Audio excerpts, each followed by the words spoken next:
another live reaction here at I'm Not a Coach. I'm your host, Dave Huerta. Thank you so much for joining us.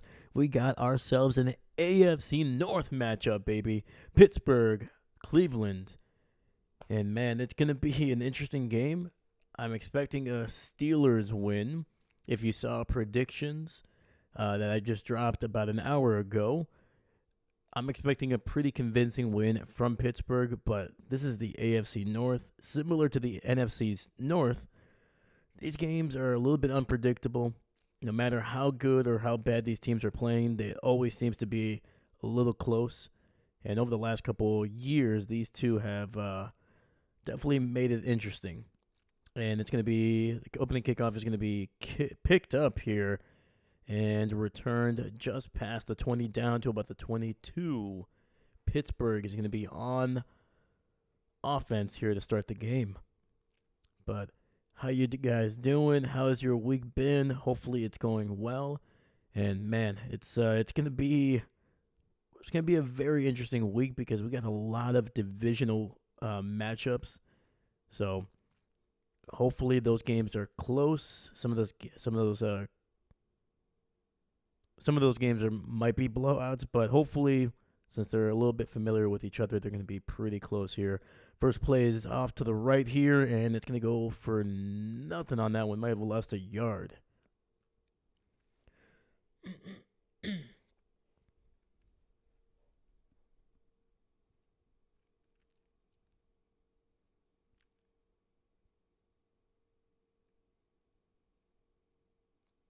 All right, two receivers to the left.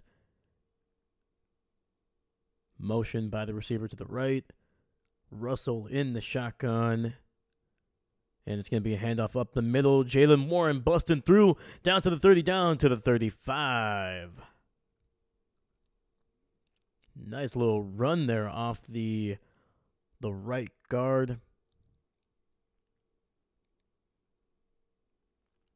Some pulling action from the left guard right in between those two guards. And man, he was Warren, man, he is a shifty back, man. He is so much fun to see. He's one of my favorite backs in the NFL. I really wish that he would be on the Packers, man. He seems like he's a really, really good back, man. Shifty, runs with power. And it's going to be a quick throw underneath to the tight end. And that's going to be a gain of about 6 for Darnell Washington, the man out of Georgia.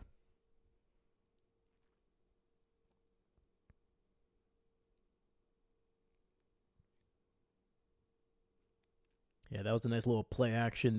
Anytime they do some play action, you can expect Darnell Washington to be involved. And two receivers stacked up on the left. We got a shotgun here.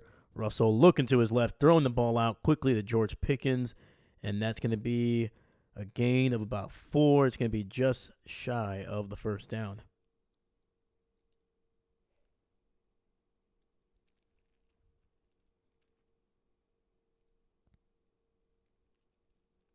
And we got Russell Wilson coming off the field. It looks like is that Justin Fields?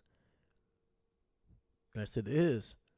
So on 3rd and 1, they're going to go with the quote-unquote backup quarterback.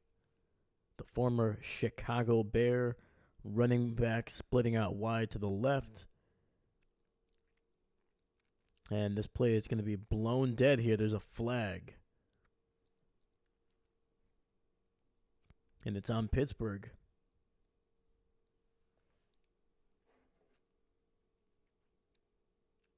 And they're going to call it on Darnell Washington.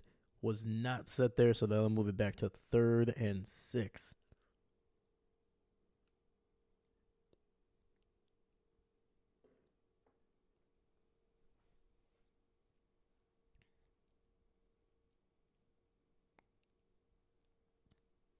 All right, we got Pickens and Freiermuth to the right.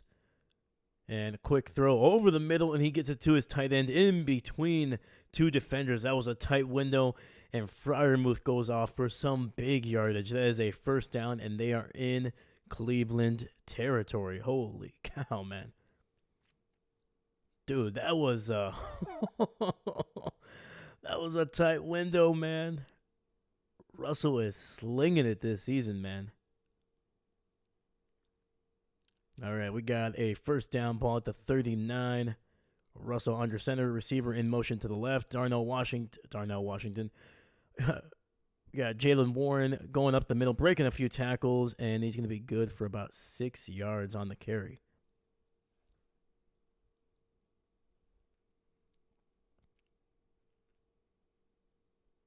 It's just fun to say that name, Darnell Washington. It's a mouthful, but it's a nice strong name.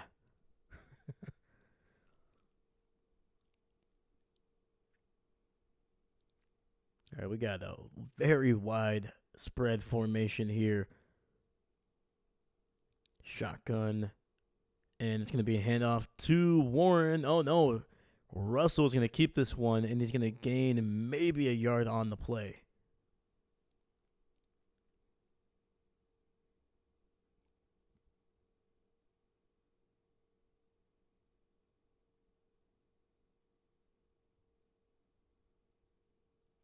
That's a little run pass option keeper.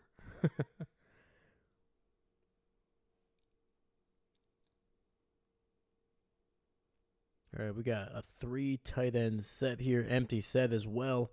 Russell looking pressured, and he's going to be taken down all the way back at the 40. And that is Myles Garrett and a host of other Browns players. And oh boy, man, like I said, this matchup, it could be a convincing win for Pittsburgh. But man, these division games, you just never know what it's going to be, man. These guys know each other so well. They've already had these schemes ready to go. At this point, it's just refining them as the weeks go on. All right, we got Chris Boswell in for this 58-yarder. And it's going to be wide right.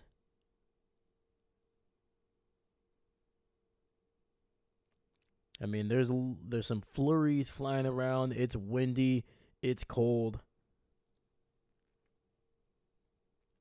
But I feel like that was just more of a miss than the weather. All right, man. Pittsburgh was looking okay, but then they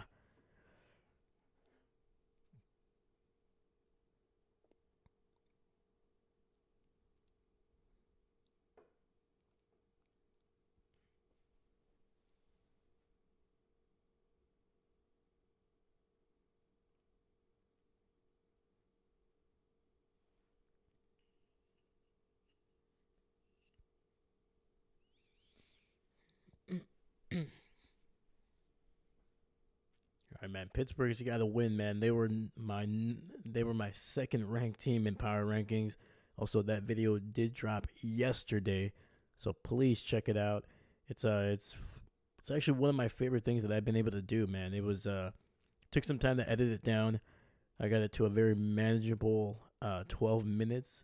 There's a few jokes, there's a few things there, so please check it out. Let me know what you think. If you like that kind of stuff, leave a comment. If you didn't, leave a comment as well. Maybe tell me what you didn't like about it. Was it too long? Was it too short? Things like that. But yeah, that video was fun to edit, man. I was able to make some stuff that I hope you guys find entertaining.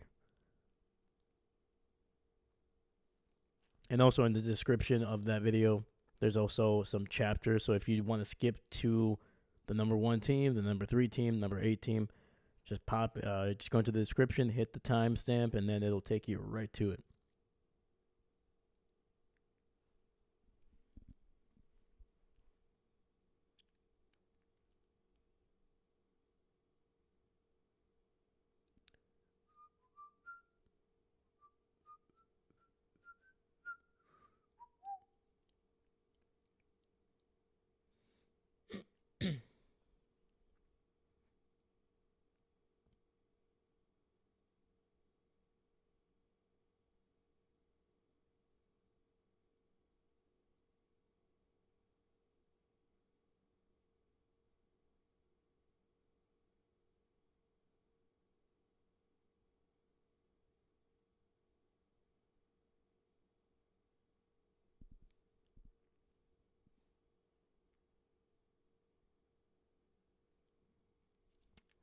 All right, we got four receivers. Quick throw to the left, and that is going to be to Njoku, but that'll be incomplete. A whole lot of pressure coming for Jameis Winston on that one. That one was just immediate. Yeah, as soon as he got that ball out, that thing just fluttered in the air because he took a shot just before he released it. So we got 9:09 in the first quarter here. Three receivers to the right. Nice little run up the middle by Nick Chubb, and it's going to be good for about 3 yards.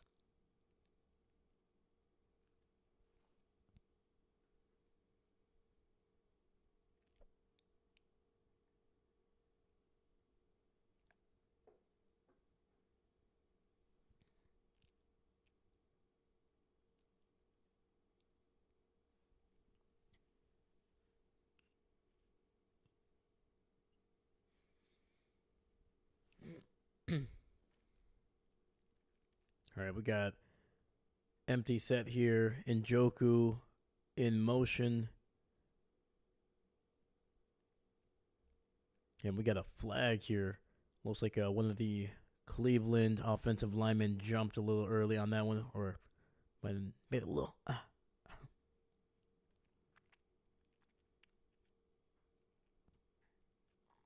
So that'll make what was already a relatively long third down even a lot longer. So 3rd and 12 coming up.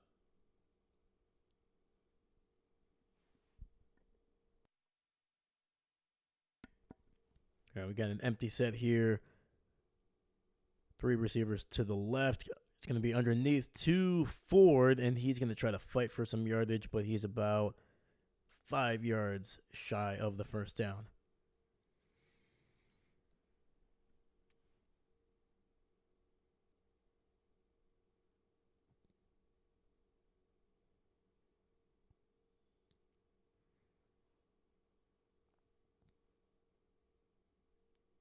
Yeah, unfortunately, Cleveland, they are the worst third down conversion rate in the NFL. So, yeah, they were. Typically they're in 3rd and long, and most of the time they are not getting it. I think it's around 28% that they're converting on 3rd down. So it's been a whole rough season for them. Their offense has been pretty mediocre. Their defense has been trying, but they're still giving up heaps of points here. But there is a flag on the punt. Oh, look at it. It's a Corey Bojorquez, a former Green Bay Packer. I remember he was picked up from, I think it might have been Buffalo. But after the Packers moved on from J.K. Scott, they let him go. They traded a 7th or a 6th round draft pick for Bojorquez, and he looked great. From September, October, he was looking great. And then around November, when it started to get really cold, man, he went from one of the better to best, punters to easily one of the worst. So, yeah, it seemed he was still a young guy, relatively young guy, so I think he's gotten better as a punter. It's a big reason why he stuck around in the NFL. But he had his struggles. He only was given 1 year to really adjust to Green Bay. I wish they would have kept him around because he did have a leg, man. And you're kind of seeing that with J.K. Scott as well. I think he's been with San Diego for a handful of years now. So Green Bay has, especially recently, they have not been very patient with their special teams guys. The amount of kickers that they've gone through, and the amount of punters that they've gone through as well, is pretty extensive. I think this was back in like 2015.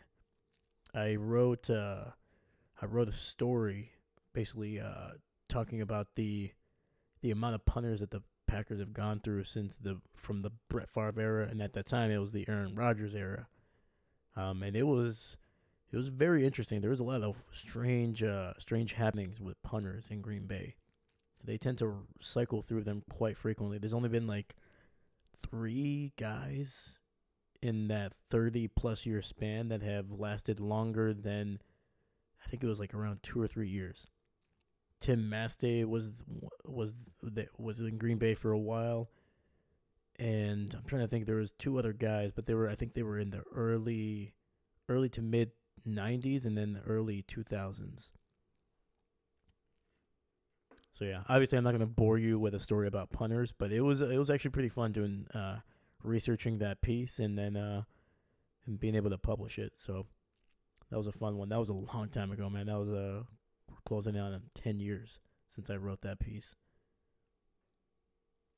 And that's actually kind of content that I'm hoping to create over the next couple months, couple years, depending on with this channel. Obviously, not just exclusively punters, but some historical stuff about Green Bay and even some historical NFL stuff. Just some really interesting trends, stories. So hopefully in the next few years, we'll be able to really produce some of that stuff here on the channel.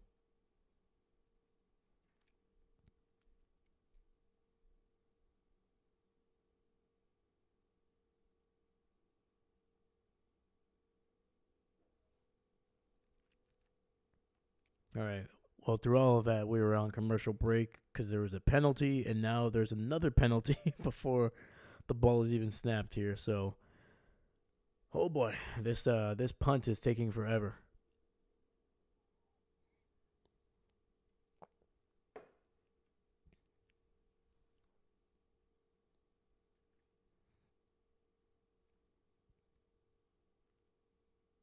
All right, we got the Steelers here. They have the ball at the 14-yard line.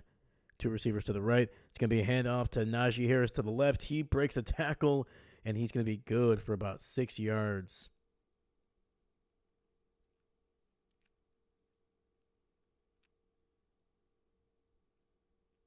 Looks like he was taken down at about the 20.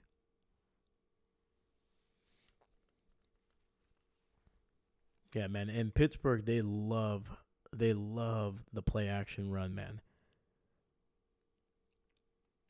I think it does a great job with Russell. It gives him a little bit, some time to really be able to see what the defense is doing the first few seconds. And speaking of that, Russell running, and he's going to be run out of bounds for a loss. Yeah, there must have been a miscommunication there because Wilson, he just bailed on that pocket immediately. He was trying to find somebody downfield, but nobody really turned back. Nobody really gave him a chance to. None of his receivers really gave him a chance to find anybody. All right, so we got two receivers stacked up on the right. Russell in the shotgun. Cleveland showing pressure. Quick throw down the field, and that's going to be caught by George Pickens down at about the 47. Holy cow, man. There is not many guys in the NFL that are willing to throw that ball. Because that is tight coverage. That should have been probably offensive PI. He definitely pushed off.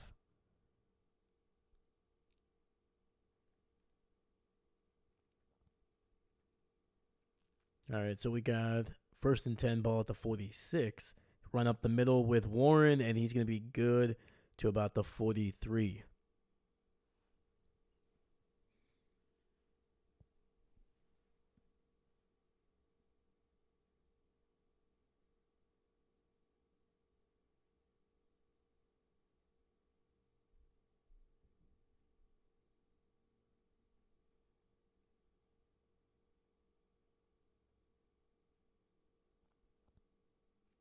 And especially those kinds of like down the field throws where it's just basically it's a 50-50 ball in tight coverage. Russell is usually throwing it to Pickens there. It's going to be a run up the middle with Harris, and he's going to be able to fight for about a yard on the play.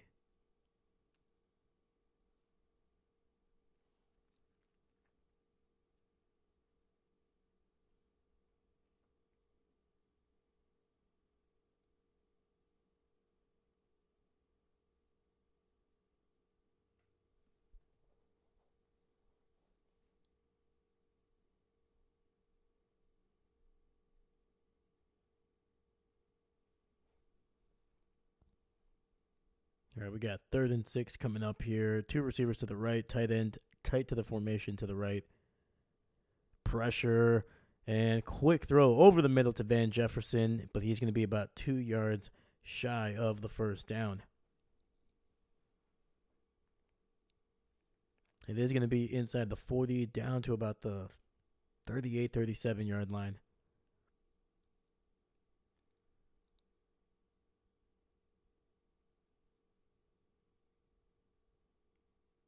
And Pittsburgh is going to bring in Justin Fields on the 4th and 2.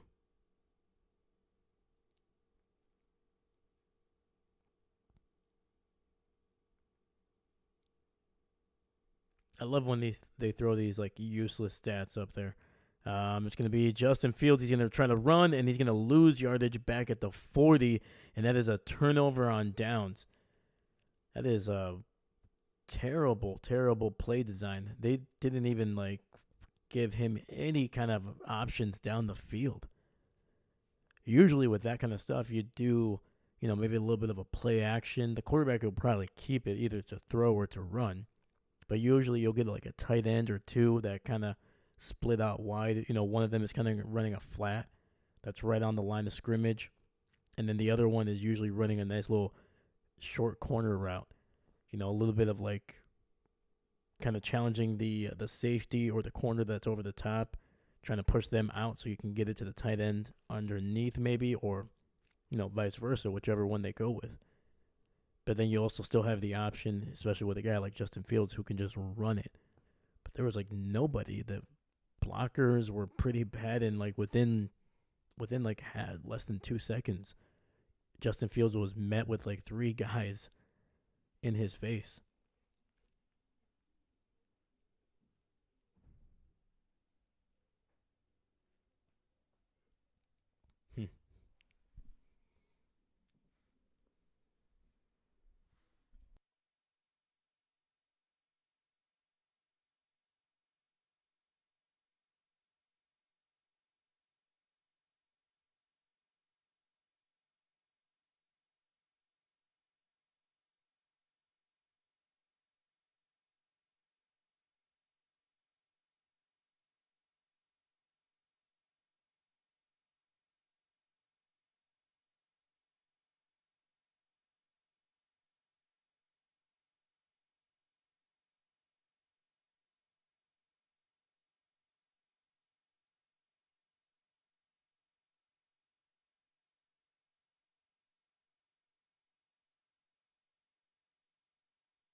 All right, we got the Cleveland Browns on the field here. So Winston under center here, single back in the backfield.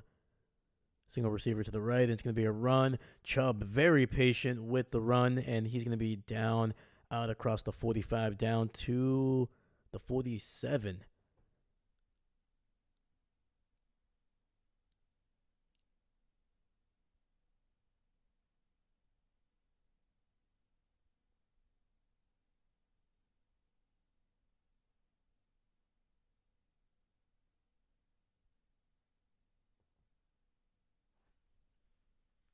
So we got 2nd and 4 here coming up. Receiver in motion to the left.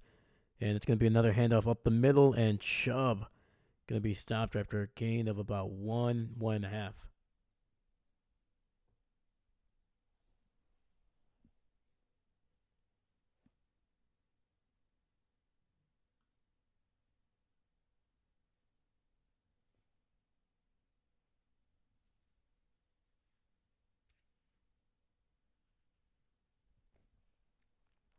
All right, we got shotgun, three receivers bunched up to the right, single back to the left.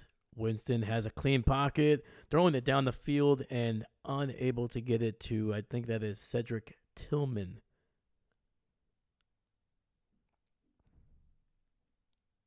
That was one of those where you just want your young receiver to just stay in the open spot, don't move, because just as Winston released that one,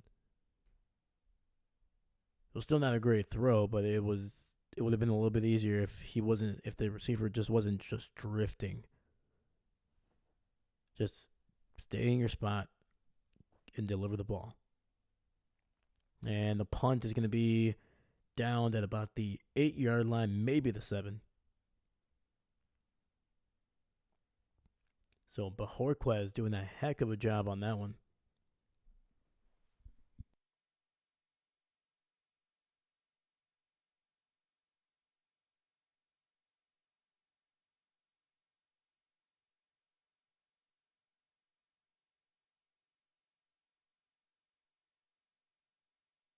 Dude, I gotta get a haircut, man. This hair is insane right now.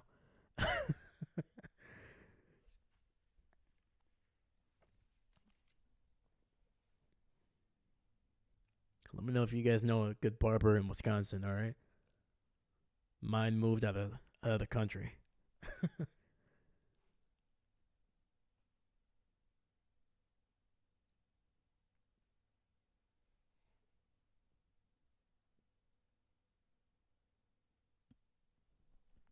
All right, we got 1st and 10, two receivers to the right. We got Mike Williams and Freiermuth to the right.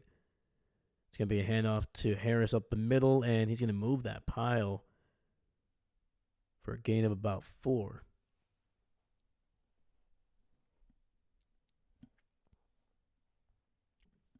And we got less than 2 minutes left in this first quarter.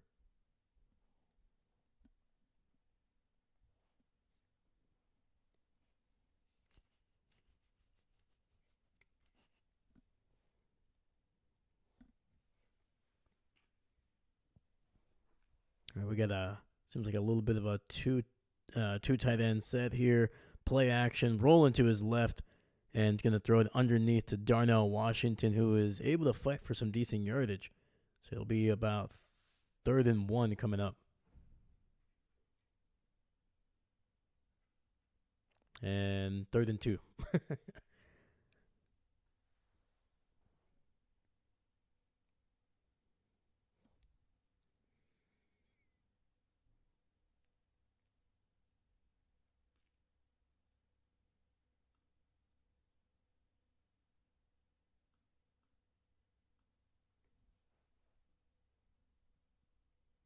And Russell, quick throw to the right, and that is to George Pickens. And that's going to be a first down at about the 33.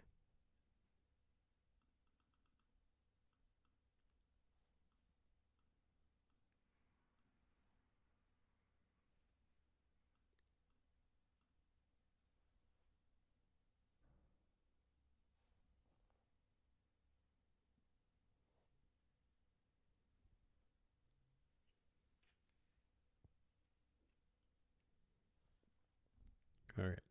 Russell in the shotgun, two receivers spread out to the left.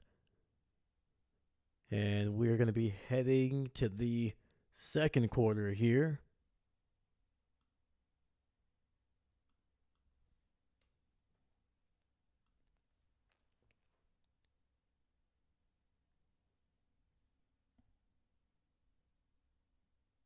Hey, what's going on, Dahlia? How you doing? I thought you were going for the young scent. Oh, well, you know, I was actually shaved some of this stuff down a little bit. Starting to get burly over here, but it's the snow is flying in Wisconsin, so we finally got our first taste of it, of the new winter. So might have to grow this bad boy out a little bit, try to stay warm.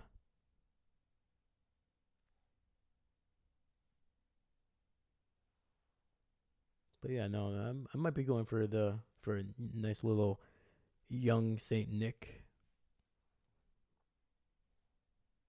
But how you doing? Hopefully your week is going well.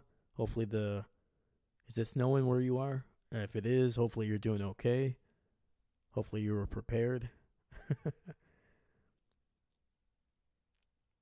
Usually this time in Wisconsin, it's the snow's kind of falling.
All right. So similar formation, two spread out receivers on the left here. It's going to be a run to the right with Warren and Cleveland doing a heck of a job there spreading that one out. No gain on the play.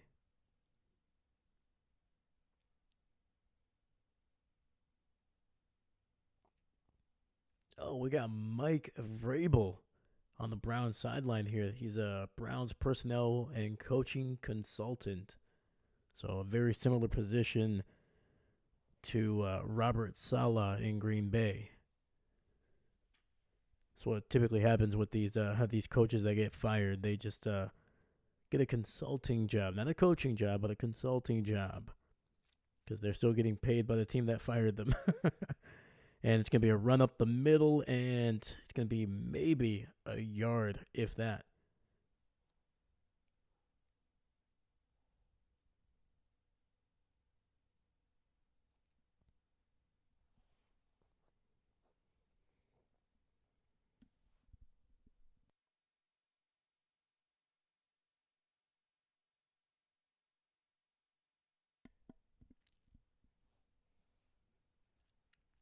All right, we got two receivers split out to the left, tight end in motion, motioning back to the left. George Pickens by himself to the right. Russell looking, has a little bit of time over the middle. He's got a man, and that is Calvin Austin the third, and he's going to catch it and going to be well into Cleveland territory for a first down. And that ball was actually just slightly underthrown. If Russell was able to put it right on him in stride, Austin is taking that one to the house.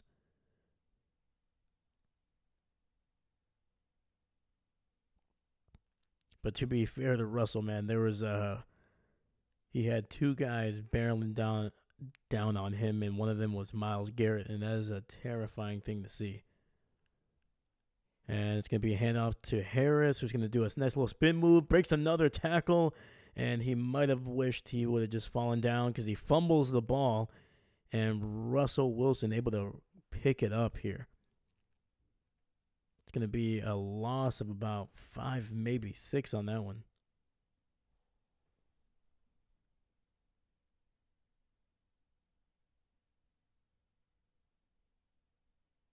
Oh, yeah, that ball is definitely out.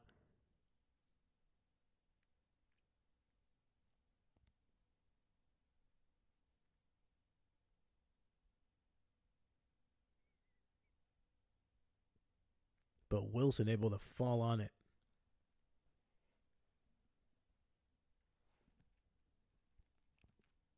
And Pittsburgh will use their first timeout of the half, stopping the clock at 12:07.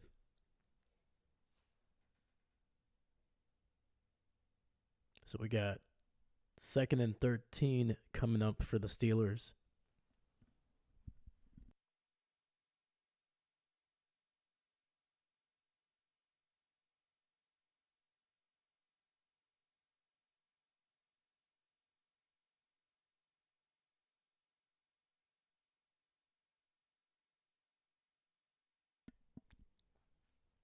Yeah, man, Najee doesn't really put the ball down on the ground too often. He's been pretty secure. That one, I think he was just trying to do a little bit too much, man. It was, he, like I said, he was breaking tackles, but he was basically wrapped up, and he's like, you just got to go down, man. You just got to go down.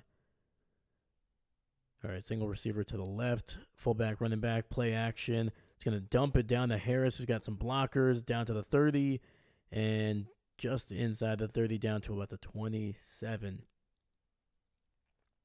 There is a flag on the field, though.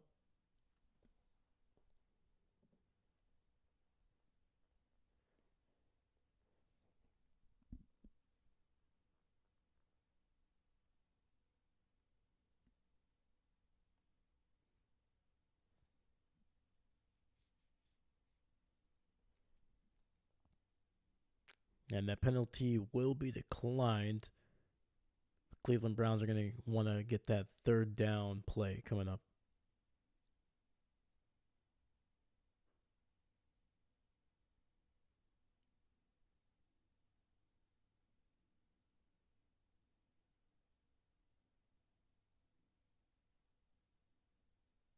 So we got two receivers to the right, George Pickens to the left, and we got the tight end tight to the formation on the left as well.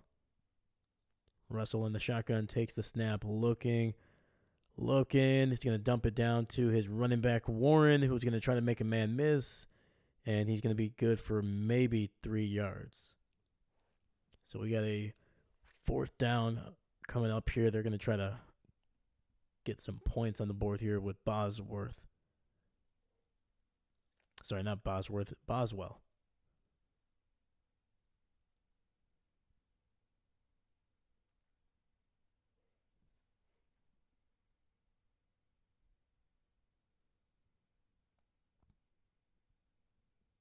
And Boswell was phenomenal last week, man. So this one will be a little bit easier than his 53-yarder, 58-yarder. It will be from 43. And the kick is... Oh, it's a false start. Oh, no. Well, the kick was good, but unfortunately...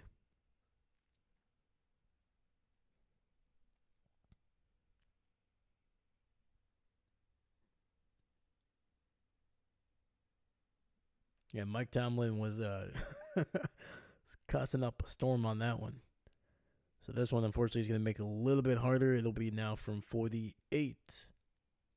And that 43-yarder was kind of, it was good, but it was, it was drifting a little bit. And this one is going to be basically the same spot as the 43-yarder. So Boswell getting Pittsburgh on the board here.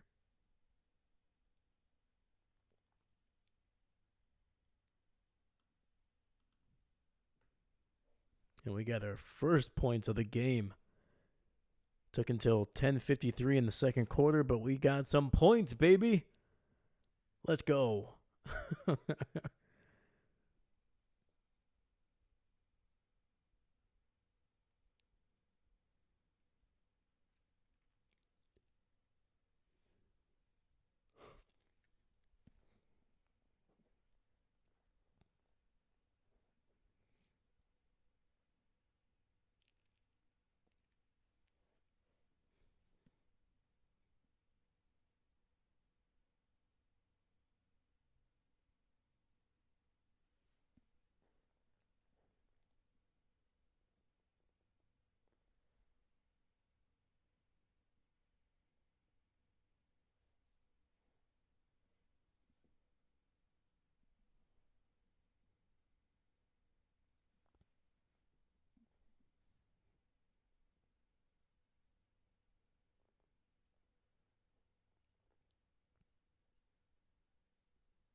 All right, looks like we are back here. We're waiting for the kickoff.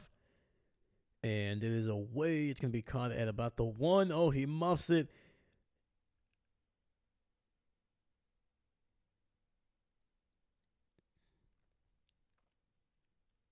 All right, and he took a knee.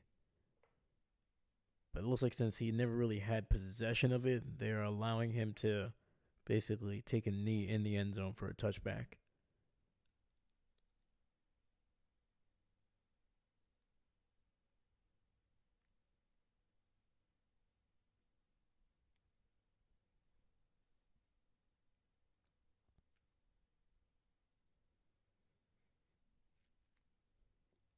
I gotta give it to the returner, man. Those are one of those that where you would see so many guys just panic and they're like, "Oh, should I go out? Oh, should I stay in?" And then you end up getting the ball around the 5. All right, we got two receivers to the right. Winston looking to the right, and nice little slant route by Jerry Jeudy breaking tackles, and he's going to be down at about the 35. The former Denver Bronco, man, beautiful little route there, making one or two guys miss.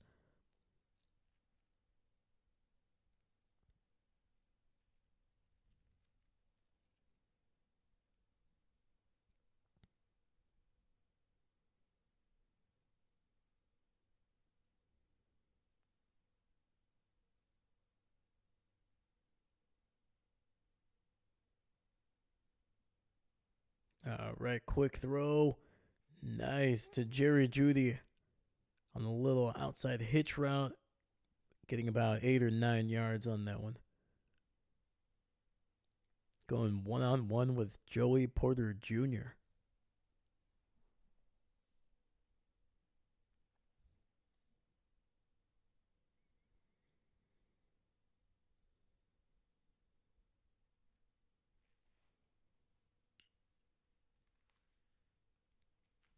All right, 3 receivers to the right. Jeudy in the slot. It's going to be a handoff up the middle with Nick Chubb, and he's going to get the first down and a little bit more. Going to be stopped at about the 48.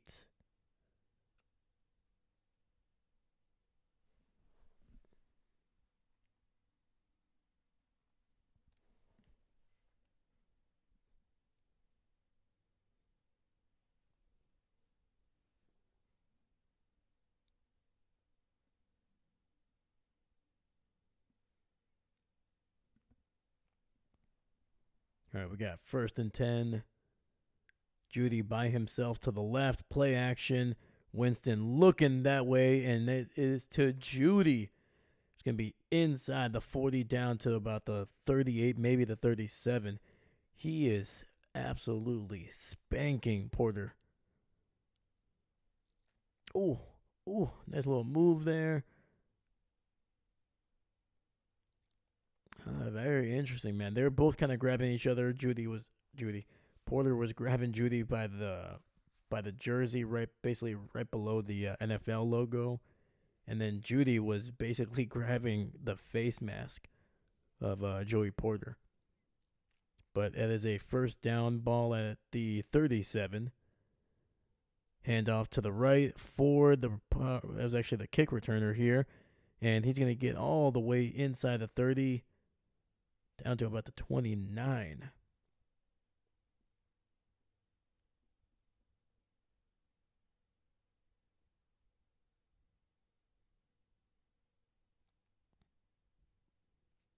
Able to break the tackle of the former Green Bay Packer, Preston Smith.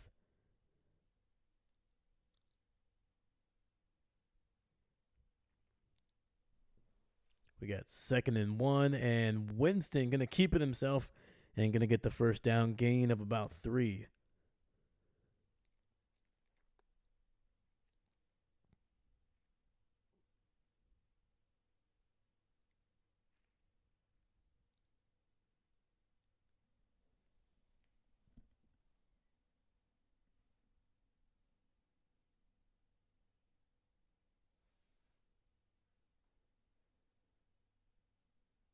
And going to throw it underneath to Nick Chubb, and he's not going to be able to make anybody miss. That is Preston Smith, man, staying with Nick Chubb on that one.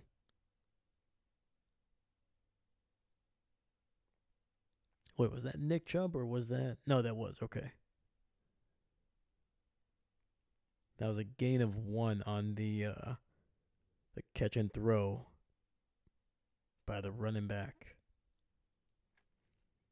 You know, and if you didn't know, man, Preston Smith, one of the greatest coverage linebackers of all time.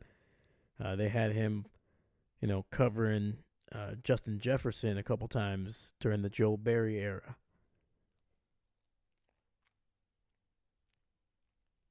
That's when you know you're good. That your coach is like, hey, see that top receiver in the NFL, one of likely a future Hall of Famer. Yeah, you're a linebacker. I'm gonna put you right on him, 1-on-1.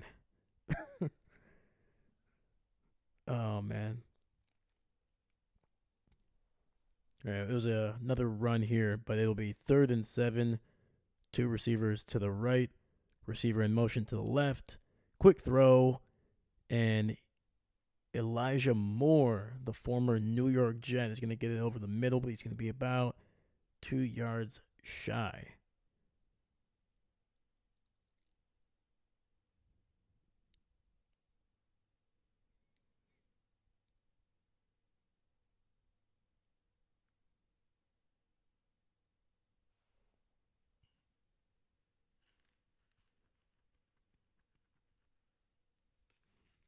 And they are at the 16-yard line. Instead of going for the kick, they're gonna go for it here, try to get the first down.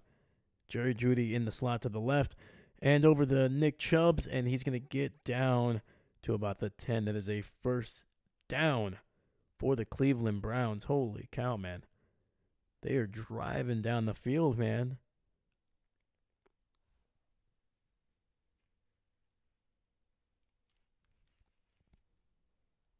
But that was a nice little opening right behind the left guard, Bonito.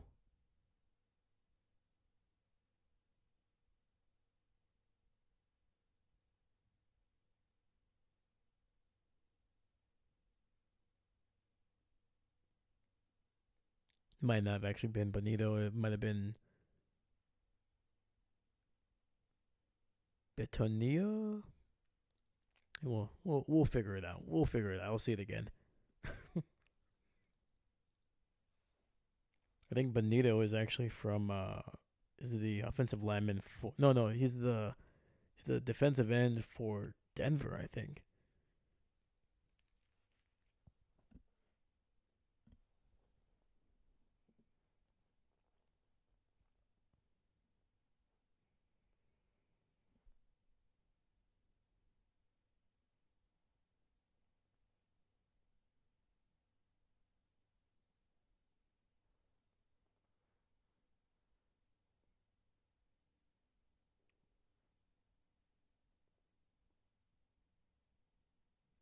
Joel Bitonio. That's who I was trying to say. Joel Bitonio.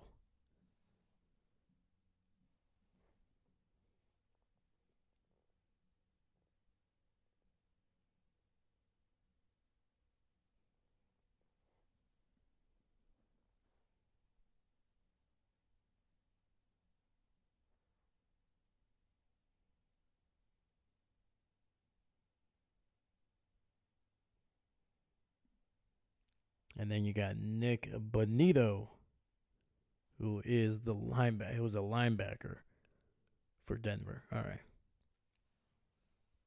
See, we all learn something new every day.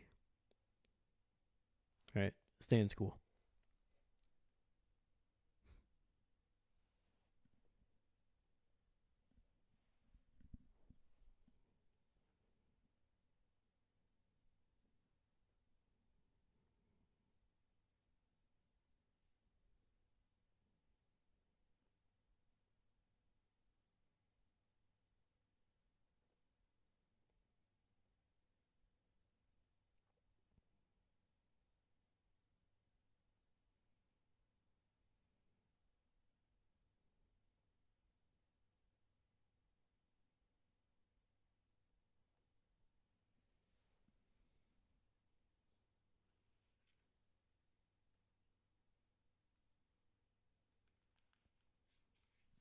All right, we went to commercial break because we had a Pittsburgh Steeler down the ground.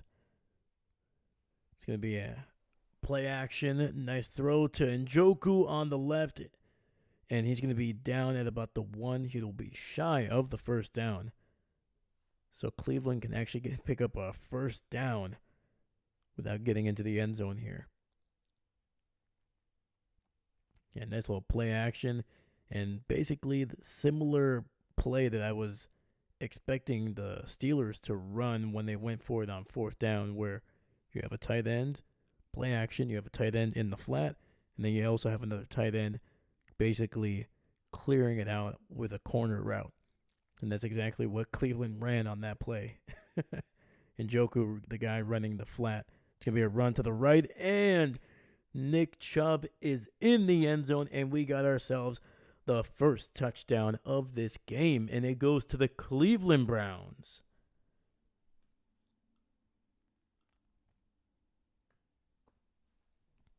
This drive, 12 plays, 80 yards, 6:53 taken off the clock, and we have just 4 minutes before halftime.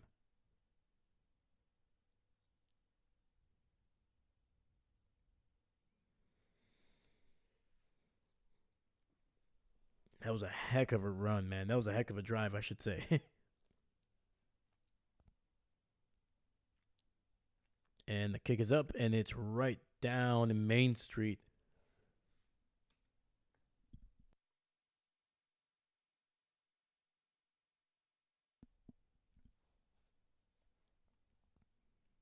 And that was apparently Nick Chubb's 50th career rushing touchdown, giving him the third spot in Cleveland Browns history. Obviously, the number one spot being Jim Brown, the great Jim Brown.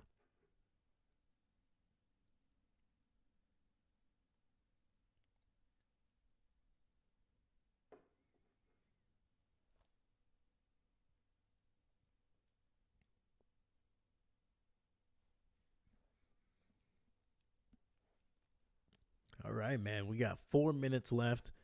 3-7. Exactly what I was expecting in this game. Yeah, I was expecting Pittsburgh to play a little bit better. I thought a big reason why their offense kind of struggled last week, all they did was score field goals. They scored 18 points.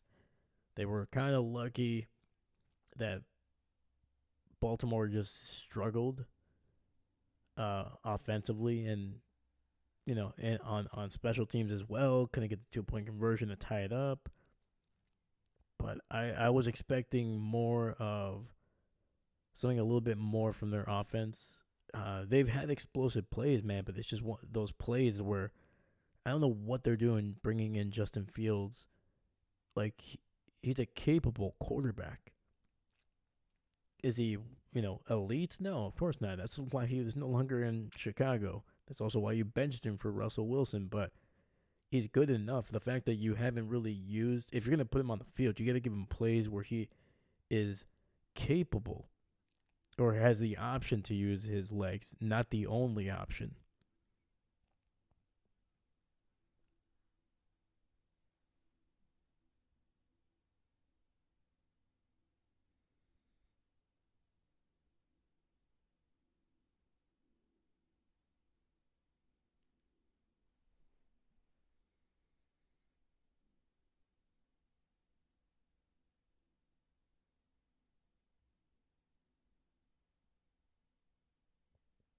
All right, we got two back set. Sorry, yeah, in the eye, I should say. It's going to be a toss to the right. Harris is going to be able to break a tackle, but he's going to be good for maybe 3 yards on that one.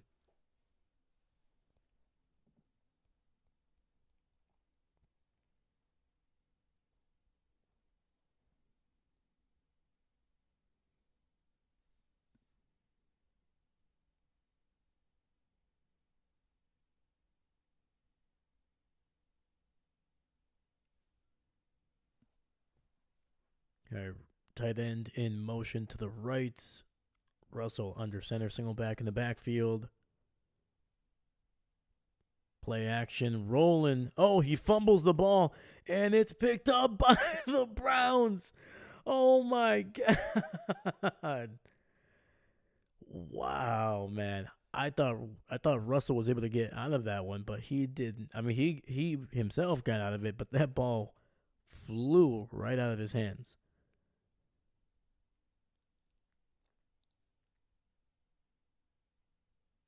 Was that Miles Garrett? There was two guys that nearly got to him. I'm just trying to see who is the guy that caused that fumble. So it was a play action,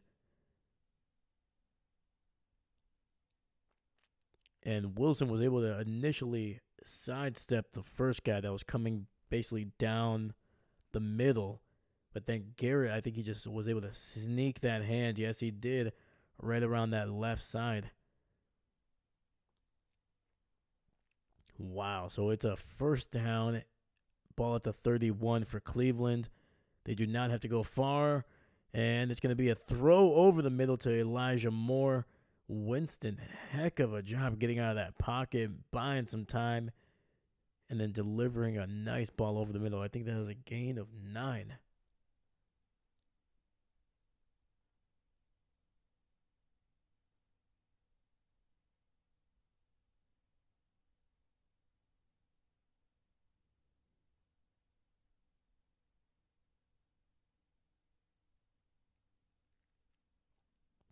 All right, we got receiver on each side. We got a single back in the backfield, and Winston is going to keep it himself on the QB sneak, and that'll be a first down.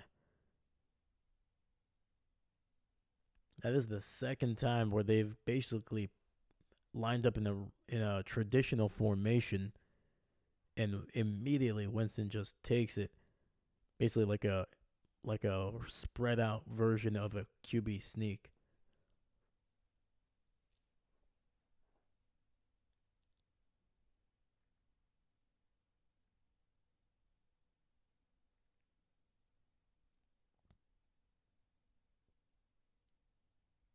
All right, man. We are at the 2-minute warning, and Cleveland is knocking on the door, potentially taking a 2-possession lead just before halftime. And they also get the ball to start the second half.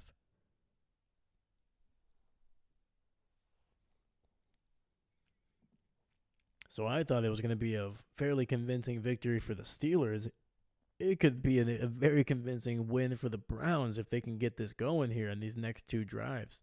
If they can finish this one off in the end zone and start off that first one in the end zone, this could be 21-3 before the Steelers get the ball back. Mm.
All right, looks like we're back here under center, single back in the backfield. Tight end in motion to the left. It's going to be a handoff to Nick Chubb, who's going to get it to the almost the 18 here.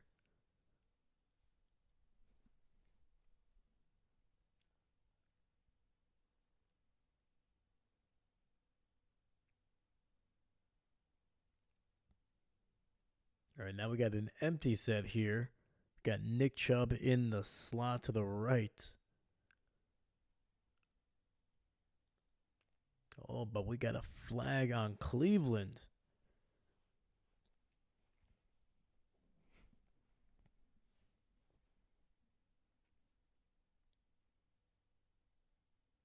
That was on number 65, Ifedi. Hopefully I said that name correctly.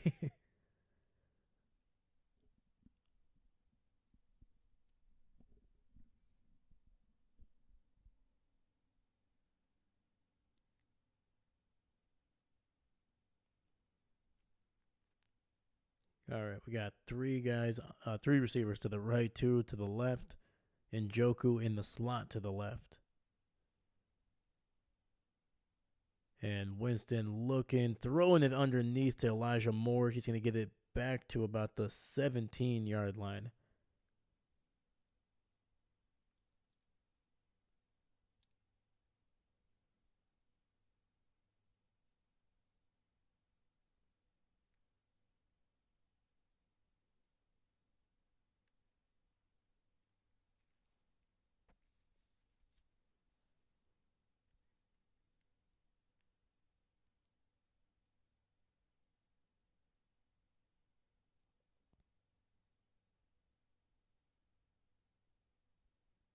All right, we got 3rd and 7 coming up here.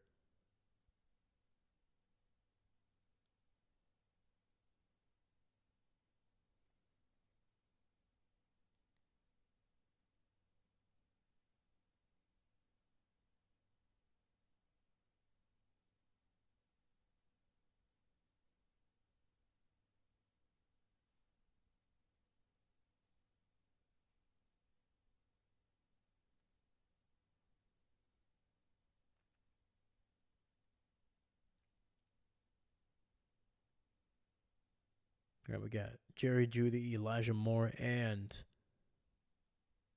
Njoku on the same side, and they hand it off to Nick Chubb up the middle, gain of maybe 1, down to about the 16. So there'll be 4th and 6 coming up here. Is that Jim Schwartz on the sidelines too? Man, holy cow.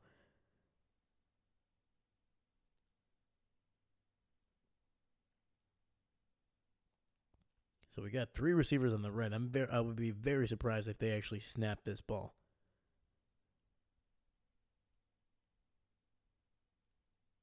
No, they're not. Okay.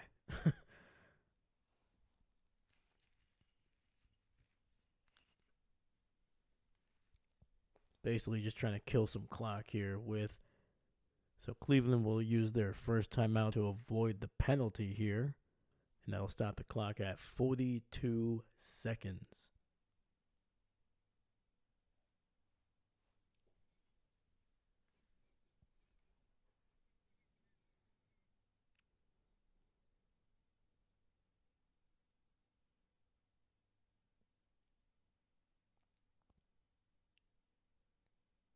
So that was a great play by Watt on the run by Chubb.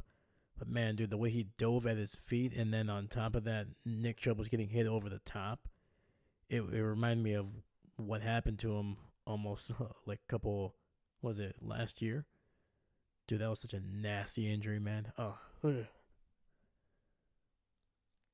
We got Dustin Hopkins, the former Commander, in to kick this one, and it is going to be good. And he makes it a touchdown lead for the Browns.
All right, so before we head back, let's look at some of the stats heading into basically the last 42 seconds of the half. So we got Winston, who is 9 of 11, 78 yards, no scores, no picks. Nick Chubb, just 9 for 27, man. So he's having a little bit of a rough night. He does have the touchdown, though.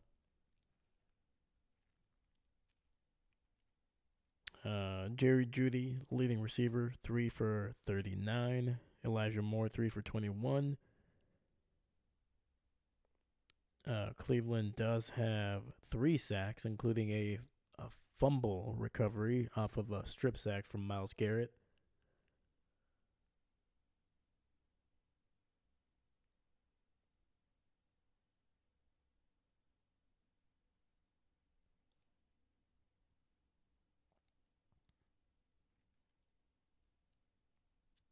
And the kick is going to go out the back of the end zone.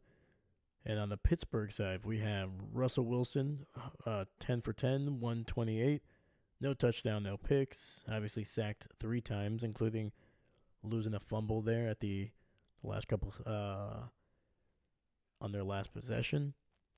And then running backs. Warren, 5 for 27, having a pretty good night. And then you have Najee Harris, just 6 for 13. Calvin Austin, top receiver with 1 catch for 46. Pickens, 3 for 41. And no sacks, no picks. So we got in the shotgun here, 2 receivers to the right, running back to his left. Wilson, quick throw down the left seam to Freiermuth, who gets it down to the 49. So Pittsburgh only has 1 timeout here. Not sure when they use the second one there. Quick throw, and that'll be incomplete, trying to stop the clock at 17 seconds.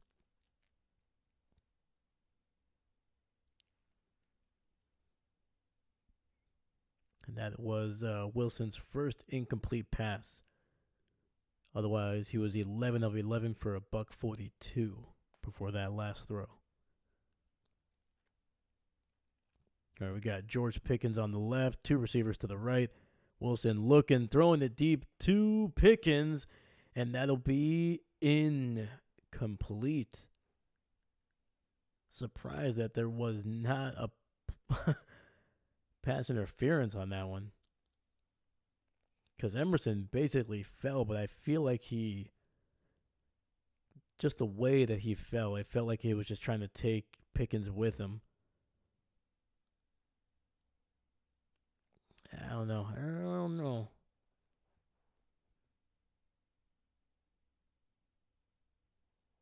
All right, we got an empty set here. Ball at the 49, 3rd and 10, 11 seconds left.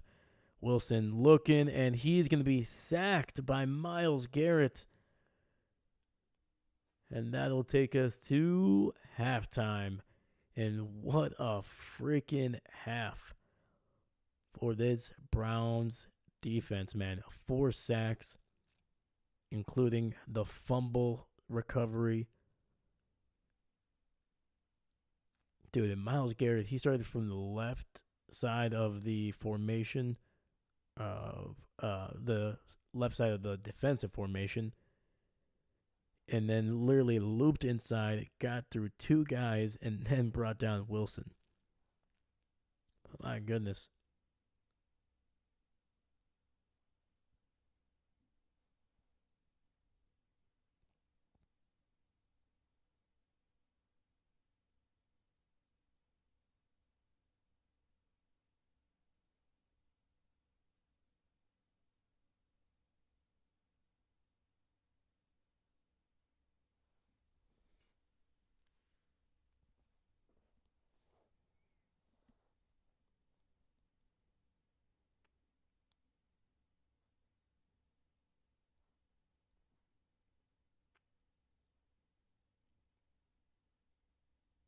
Myles Garrett in that Myles Garrett in that first half, 3 sacks, forced fumble, and a bunch of other pressures, man. Dude, this dude's ridiculous. 2 quarterback hits on top of that.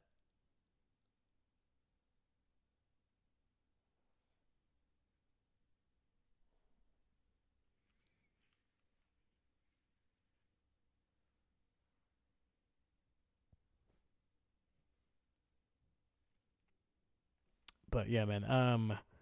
Talking about the game, I am very surprised that how much the Steelers are struggling with pass protection. I know that their offensive line for a bit there was not amazing, but this season they've done pretty well. They've been better this season than they have in a long time.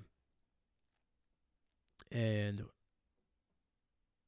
when they even when they've been going up against some really talented pass rushers, they've done well to be able to find ways to get the ball out of Wilson's hands quickly.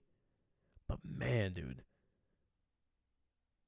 that I don't know what kind of I don't want to say what kind of routes they're running. They're obviously running some deeper routes here because I think they're trying to exploit this Cleveland secondary because the strength of this Cleveland defense has been their front seven, mostly their defensive line, for the last couple of years, and their secondary has usually been kind of a little bit iffy here and there.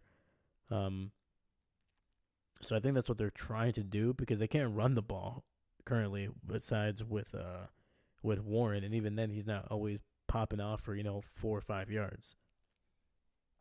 That's what he's averaging, but he's not doing that consistently. So they're trying to challenge the secondary, and there's just not enough time, man. Garrett is just blowing this offensive line up, and the other guys are also being pretty solid, man. There's been pressure almost on every one of Wilson's dropbacks. And then on top of that, you got the Browns offense, who at first was looking a little bit rough, not really able to run. The passing game was definitely not going as well as they wanted. But over the last couple drives, and yeah, they had a short field on that fumble recovery, but even then they were able to milk that clock for about almost 3.5 minutes. So they're able to get first downs. They've been a little bit more consistent. I think Winston you can tell he's starting to become a little bit more comfortable getting the ball out to his guys. Jerry Jeudy was freaking phenomenal in that first half. On that first catch of the night, man, he broke 2 tackles on what looked like a kind of like a dig route, basically. And then I think it was in that same drive he caught 2 more passes for almost like 25 yards. So he's looked fantastic in this game. Elijah Moore, he's getting the tough yards over the middle. Nothing spectacular, but he's been really darn good. I think if they can get Njoku, sorry, I'm just looking at that fumble. But if they can get Njoku kind of more involved, or at least getting him better routes where he can make a play on the ball, then you're going to start seeing this offense really starting to move the ball down the field. But the other thing that they got to do is they got to get Nick Chubb going, man. He's been okay, but he has not been what you want, especially with this lead and this Pittsburgh team. You got to be able to run the ball, not because establish the run, blah blah blah, coach speak. No, once you take a lead, you have to be able to find ways to get first downs on 3rd and 2, 3rd and 1. And typically you're going to be able to have more success if you put it on the ground.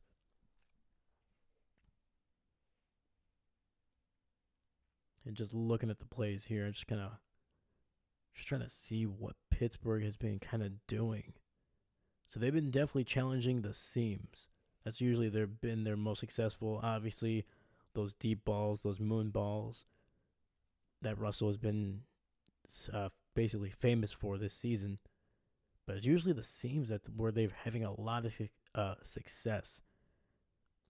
But once again, going back to what the Browns need to do to basically close this game out. So get Njoku involved and find ways to get your running backs, obviously mostly Nick Chubb, get him going. You got to find ways, especially in this back half, to be able to, that way you're going to be able to close out this game.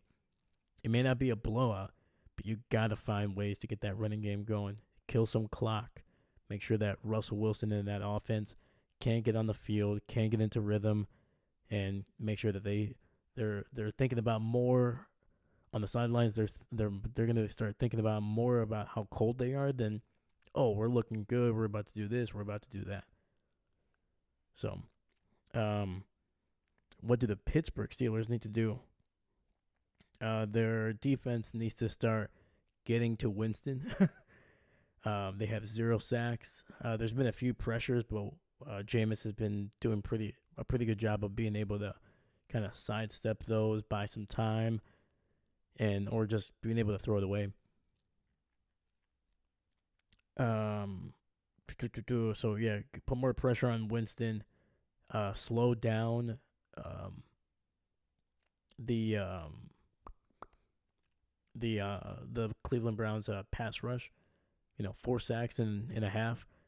That's usually not a good recipe for success. And on top of that, there's a bunch of other pressures, a bunch of other quarterback hits, so things like that. So they got to be able to minimize those,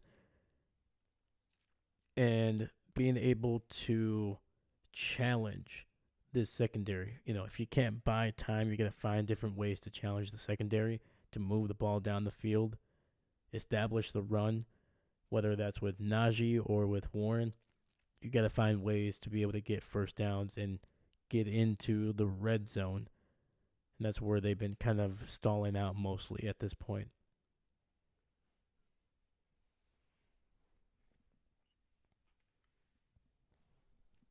So, just to reiterate, what Pittsburgh needs to do is establish the run with whatever running back they have. Warren right now has been more effective. And two, challenge the secondary, find ways, attack the seams. That's where you've been able to find some success. See if they can continue to do that. Maybe the Cleveland Browns will adjust, and those will be taken away. But hey, if it's working, strike the iron while it's hot. And then finally, they need to be able to stop Myles Garrett from just destroying this offense. So if they can do those three things, they're going to be a little bit. They're going to have a lot more success in the second half. So we got about 4 minutes before we come back here. I'm going to take a quick little break. So I will see you guys at the end of this 4 minute break. All right, stay tuned.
All right, we are back here. And the opening kickoff is out the back of the end zone. Cleveland will get the ball at the 30.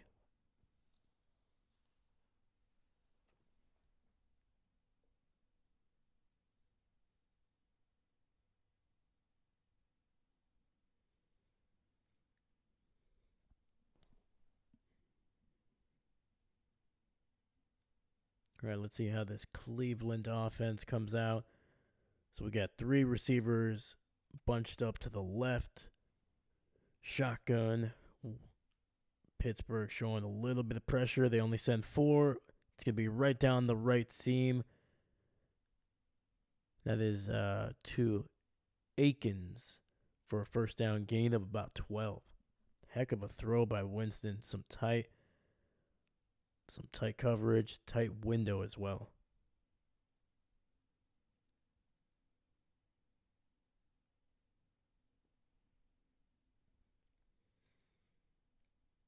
All right, next, 3 receivers to the left, receiver in motion to the right.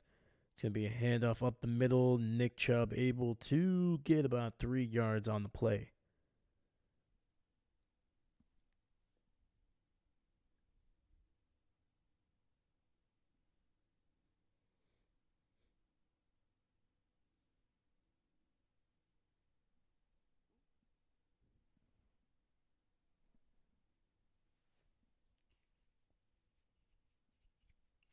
Njoku in motion to the left. Judy in the slot to the left as well.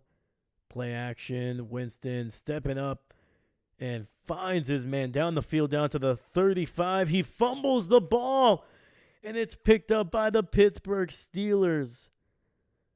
Oh, my God.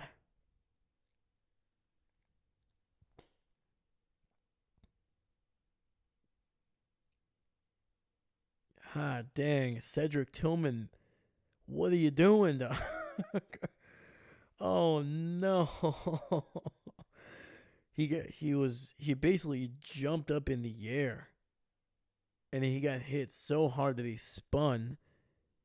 The ball was already in the air. You could literally, from the replay, you could see Cedric Tillman look at his fumble that was in the air, and you could see him just kind of look at, basically he made the look of like, oh my God.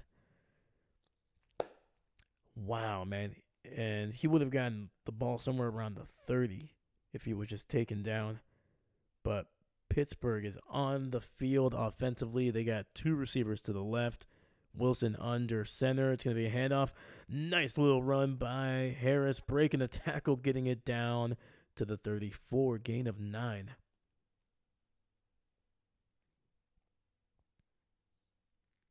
Yeah, that whole entire offensive line just shifted over to the left, and Najee just broke it off to the right, just behind the wave. Under center, handoff up the middle. Harris able to push it out across the 35 down to the 37.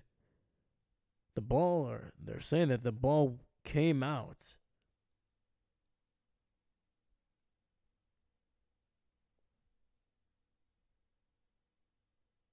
But no, that knee is down.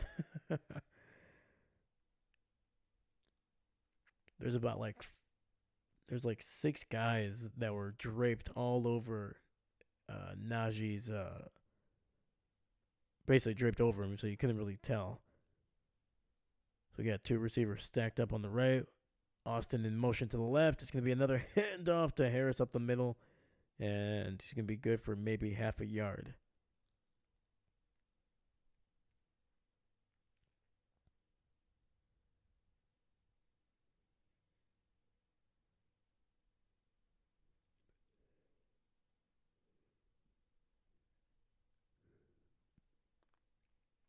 All right, we got 2nd and 9 coming up here. We got Jaylen Warren in for Najee Harris. 2 receivers to the right, Pickens and Mike Williams. Receiver in motion. It's going to be a handoff to Warren. He's going to be able to get squeaked by. He's going to get out across the 40. Gain of about 2 on that one.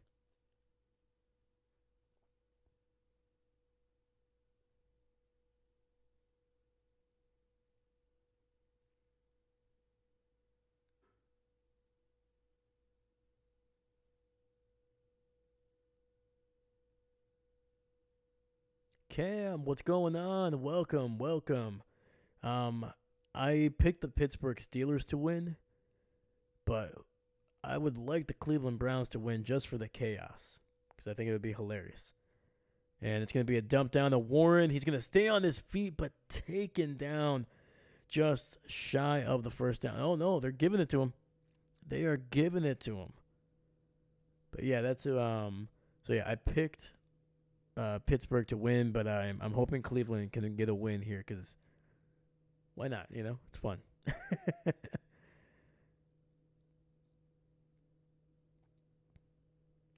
But what about you, Cam? Who are you going for? Anybody here? Are you a Steelers fan? Are you a Browns fan? Let me know. And they readjusted the positioning. They're saying he was short, and they're gonna hand it off up the middle. And Warren unable to get the first down. He might have actually lost about half a yard on that one.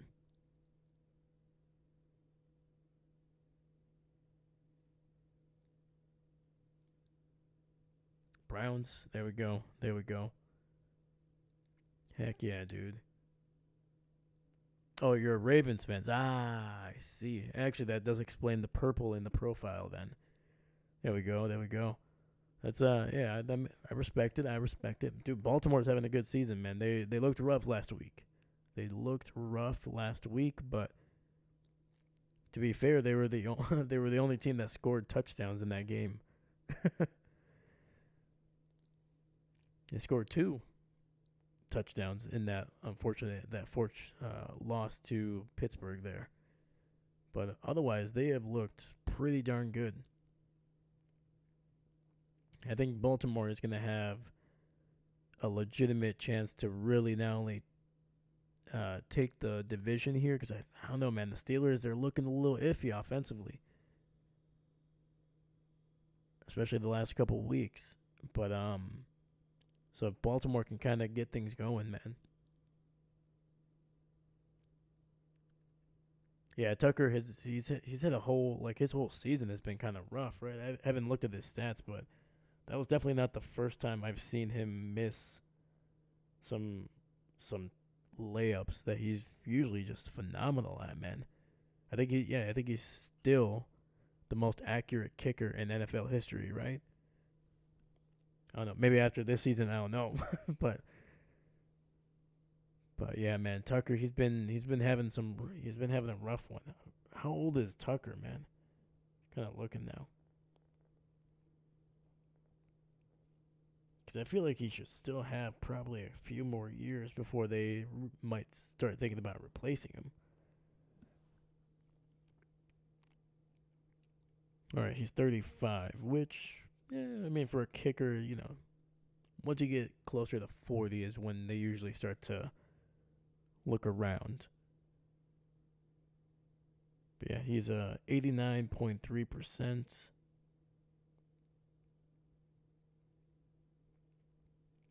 So far this season, he is at 72%. Holy cow, that is definitely by far his worst of his career.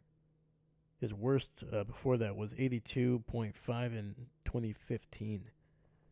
And it's going to be a run up the middle by Cleveland. So unfortunately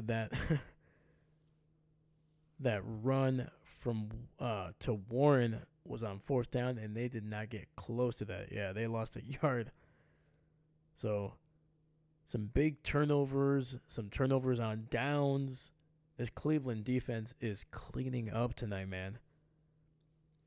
All right, we got 2nd and 7 here. Handoff to Chubb up the middle, and he's going to get it out across the 40. Gain of about 2 or 3.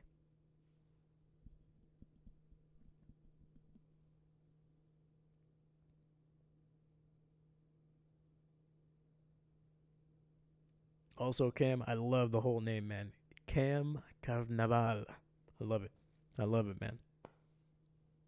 But yeah, thank you for coming in, man. Hopefully you'll stick around, man. Keep chatting it up, man. I'll be here for this entire game. But we're just having some fun. Receiver in motion to the left. 3 receivers now on the left side.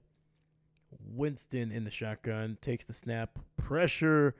And that ball is going to be batted down at the line of scrimmage. So it'll be 4th and 4 for Cleveland.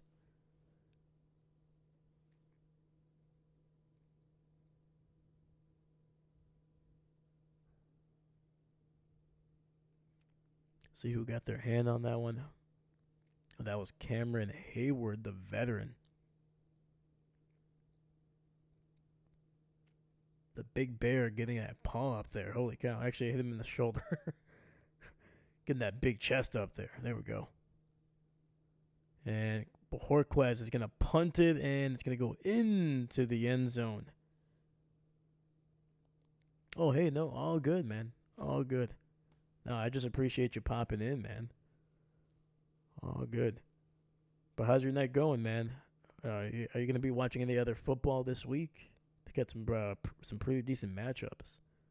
So if you can tell over here, I'm a Packer fan, so I'm hoping to see the Packers get a big win over San Fran, man. I think they owe us a couple. Knocking us off out of the playoffs last year, so I'm hoping Green Bay can get a little revenge.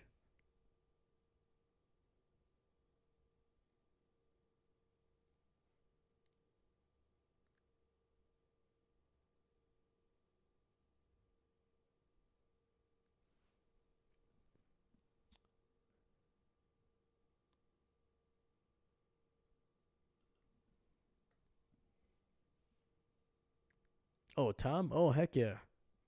Tom's awesome, man. Tom's a good dude. I don't know him personally, but I've been watching this stuff for the last couple of years. But yeah, Tom's a good dude. Yeah, I was introduced to Tom because I used to watch Urinating Tree.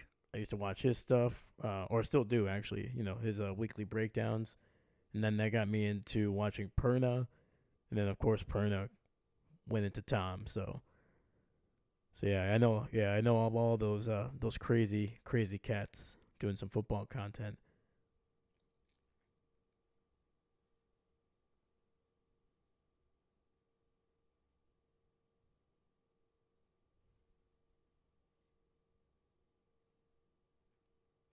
Yeah, those guys have done just a great job of really making football content, readily available. It's honestly that's the way I look at football news nowadays. I really don't really go through traditional routes too often, at least. So yeah, those guys are just really fun. They're entertaining. They're personable. So hopefully one of these days I can kind of make my way kind of on that same path, but do it in my own way, man. Oh, you were with? Oh, heck yeah, dude. Yeah, dude. Tom is one of the hardest working guys, man. This guy's been streaming. And he does, I don't know how many games he does, man, but he's like doing 5 or 6 a week on top of the other stuff, man. So, yeah, dude, how's the stream doing? I haven't really gotten a chance to see Tom this year since I'm doing my own thing. But yeah, man, usually his streams are pretty fun, man. The chat is always awesome. It's always great to talk football with people.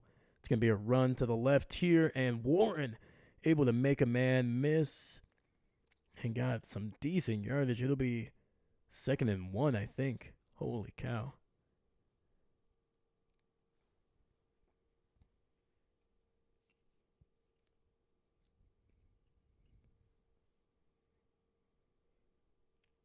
All right, it's going to be a toss to the right this time with Warren. He cuts it inside, and that'll be a first down for the Steelers. Gain of about 4. Yeah, Jaylen Warren has been the better of the two backs. I think just before the third quarter started, he was averaging about 5.5 yards per carry, and so far he has not hurt that average too much.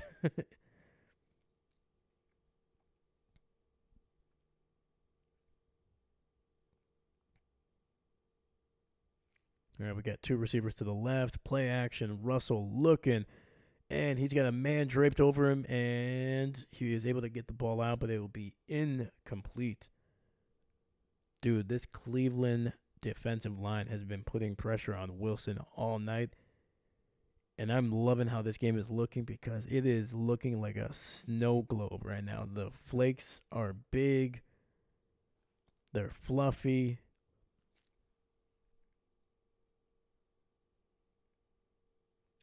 Yeah, it was scary. Oh, absolutely, man.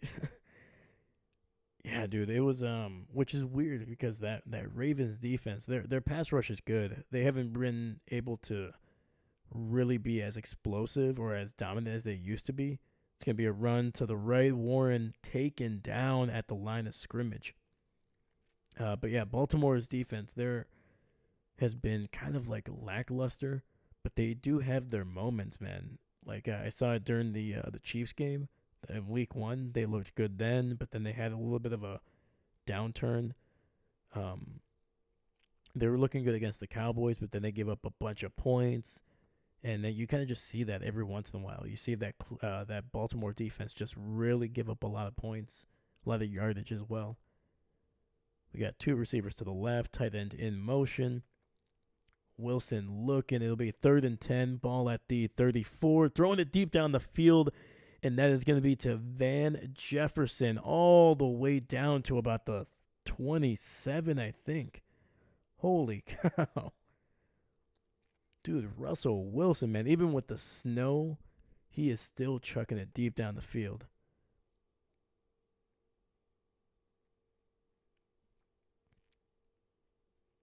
Absolutely. No, this is one of those games where if you're a fan, you would love to be, man.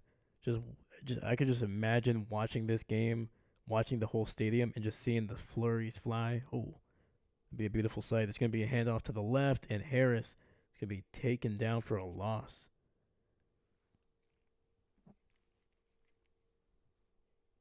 Yeah, Najee has not had a great night, man. He has been struggling to find room.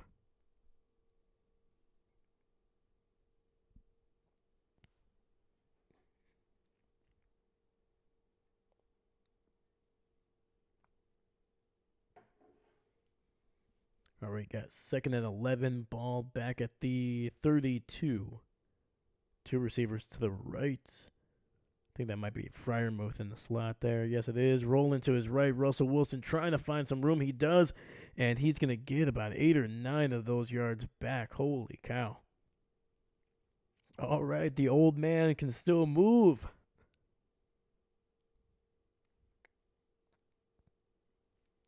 All right. Mr. Dangerwich coming out. Dude's looking like he's back in Wisconsin. I gotta head out. Good luck. Oh, absolutely, man. Absolutely. Hey, man, we do. So far, this is gonna be week 8 of doing at least 5 streams. So yeah, man, don't hesitate to pop in, man. Cam, I appreciate you popping in. Thank you so much, man. Please subscribe if you can. It'd be awesome. But yeah, man, glad to have you in, and hopefully we'll see you around, dude. I'll catch you later. Have a good night. And it's going to be a run up the middle and no first down, man. It'll be 4th down for the Steelers here. And it is starting to come down hard. Holy cow. Yeah, if you're Pittsburgh, you take the points now before the snow really starts to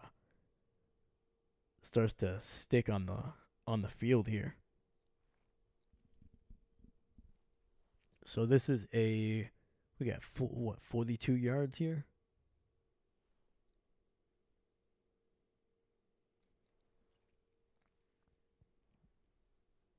So the Steelers are going to use their first timeout of the half.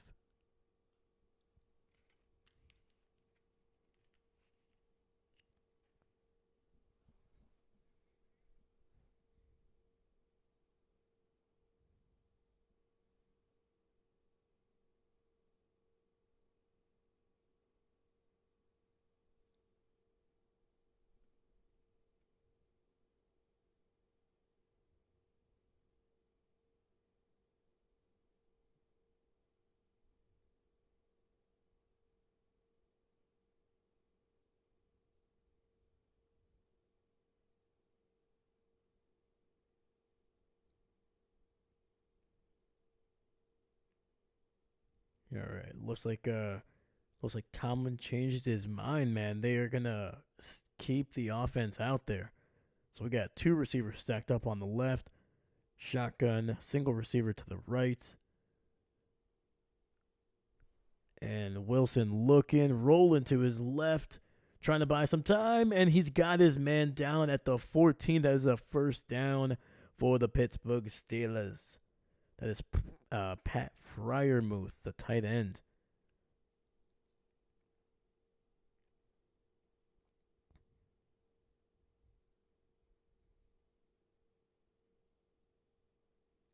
See, this is what a game should look like during winter.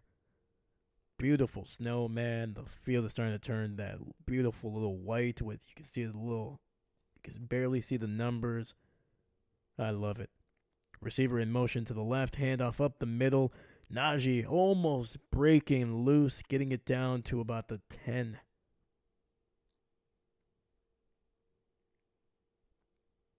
Oh man, if he was able to get that left foot out of the tackler's grasp, he might have gone all the way. There was a lot of space in front of him.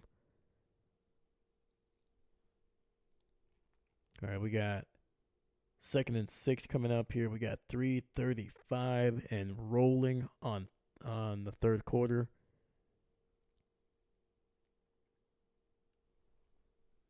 All right, 2 receivers to the left. We got a receiver. Oh, the snap. Almost went over his head, but he's going to be sacked. Wilson able to get a handle of that bad snap there, but unfortunately could not avoid the sack, and I believe that is the 5th sack. No, this is the 6th, I think, for the Pittsburgh Steelers. I'm trying to remember if they've been sacked already. I know they had 4 in the in the first half. I'm trying to remember if they got sacked already in this half. Either way, it's not good. So we got 3rd and 13. Ball is starting to really look. It's going to be really hard to figure it out, but I think they're at the 14-yard line. And quick throw to the outside to George Pickens, and it's a gain of 2 or 3, I think. Oh man, the broadcast is not doing a good job of getting the yellow line to be visible here. It's really hard to see where we're at. Oh, this is going to be a fun stream. This is going to be hilarious. All right, looks like Pittsburgh is going to send out their kicker.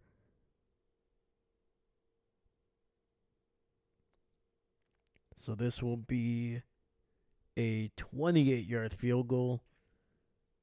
And it's going to be just inside that right upright.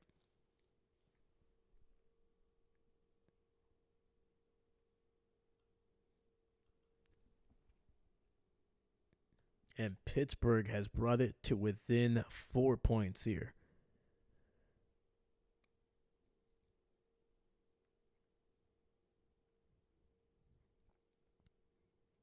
So I'm going to tell you right now, I'm expecting a lot of running. Like eventually, if either of these teams is trailing, obviously they're going to throw the ball down the field, but it's not going to be. I would be very, very surprised if there's a lot of deep throws. I think you're going to start to see a lot of sluggo routes, a lot of short crossing routes, some slant routes, maybe some hitch routes. You're going to start to see a lot of those.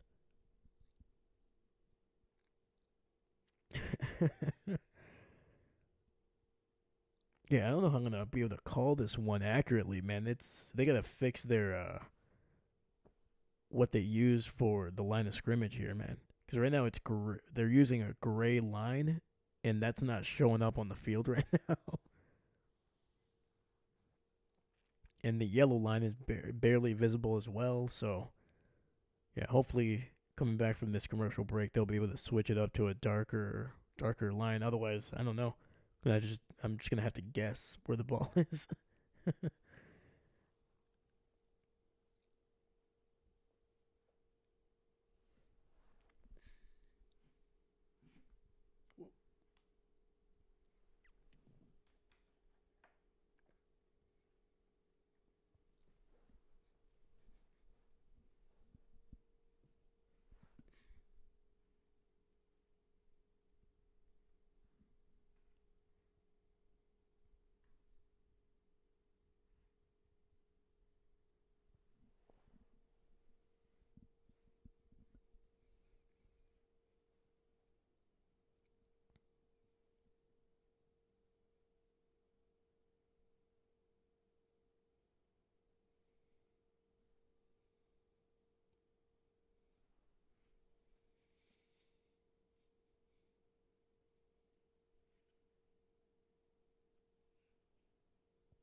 Or they were able to get the grounds crew out there to kind of potentially make some lines, I think. Or is that just a broadcast?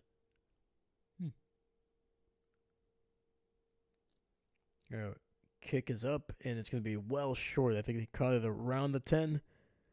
He's returning it. I don't know where he is. I can't see the I can't see the numbers. I can't see the lines. I'm assuming 32. Let's see. Let's see if I'm right.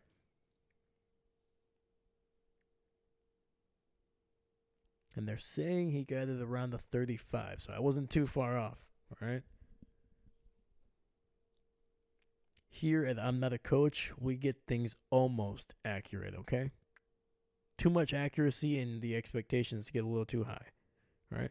Just keep it low. Just keep it just above board. All right. Oh, thank goodness they got a nice little overlay here. So we got a play action here. Throwing it deep down the field, and oh, did he catch that? Holy cow. That was to Whiteheart down the field, and they are already in Pittsburgh territory. What a heck of a play call by the Cleveland Browns. And he hauled that bad boy in. Holy cow, dude. He tipped it to himself.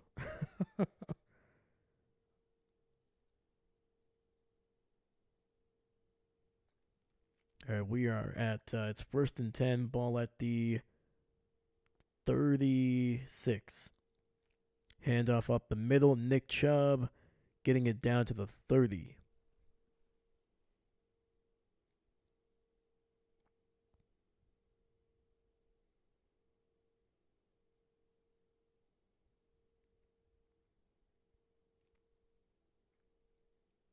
You know what makes Nick Chubb one of my favorite players to watch? Like outside of him being a great running back, very talented, all this other stuff, guy does not wear any gloves. No gloves.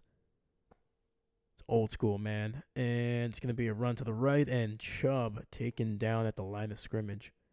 TJ Watt able to get him down. But yeah, man, Nick Chubb not wearing any kind of gloves, which is you don't really see a whole lot of really almost any player outside of maybe the quarterback, maybe some offensive linemen. You know, like almost everybody wears gloves at this point. And the fact that you're a running back and you don't, I love it. It's going to be 3rd and 5 here. It's going to dump it down, and the receiver takes a shot but stays on his feet, and he's going to be very close to the first down. When he took that shot, he was about 1.5 yards shy, but oh, baby. And that was Cedric Tillman. He took a hit from Patrick Queen, who was a big linebacker, man. Former Baltimore Raven. I think he went to LSU. But, man, dude, he took a hit. And Cedric Tillman, you can tell he was dazed a little bit, but he kept on just going forward. Salute. I think we're headed into the 4th quarter here, actually. So we're on a commercial break.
All right, so Cedric Tillman is in the blue tent. They took away his helmet. Not too surprising because he freaking got rocked, man. Oof. You can tell, man. Queen, when he hit him, he didn't even look back. He's like, oh, yeah, I took that kid down. And when he turned around, he was like, oh, Jesus, he's still up. Oh, man, I love it. Hopefully, Tillman is okay. Hopefully, he's cleared. But, man, that was he took a shot, man, but that kid just kept on moving forward. All right, we got 4th and inches coming up here for the Cleveland Browns.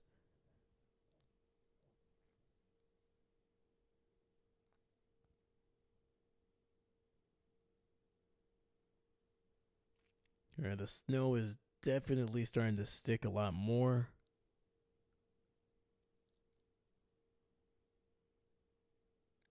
All right, we got a fullback, running back formation. And they hand it off to the fullback, and he's going to get the first down. Nice little second effort there, man. Able to break a tackle and just fight for that extra yardage.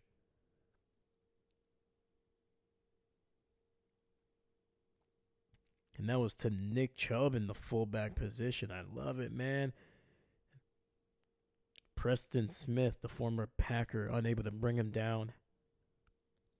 All right, we got 1st and 10, ball at the 24. Single back in the backfield. Winston able to get it to his tight end down at the 5.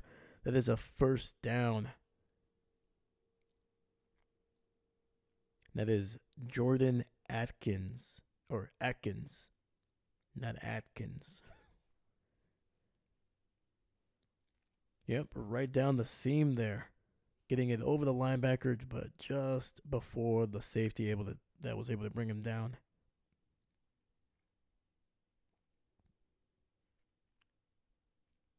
All right, 1st and goal at the 5. 2 receivers to the right. It's going to be a handoff up the middle. Chubb moving that pile.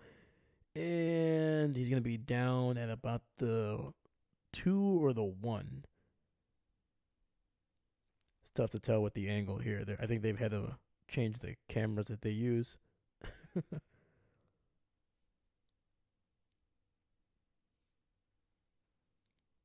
And Cedric Tillman heading into the locker room. So, fortunately, may not be coming back here.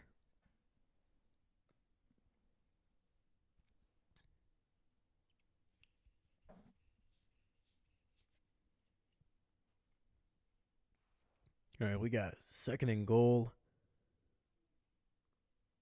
Big formation here. Handed off up the middle, and he gained maybe an extra yard. See where they're at here.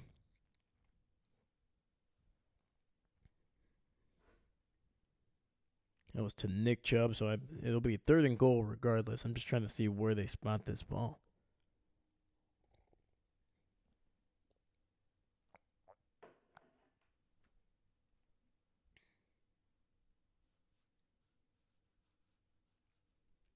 We do have a Pittsburgh Steeler down on the ground.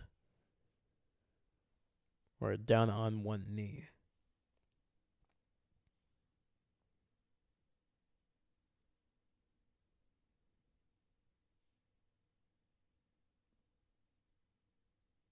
Ooh.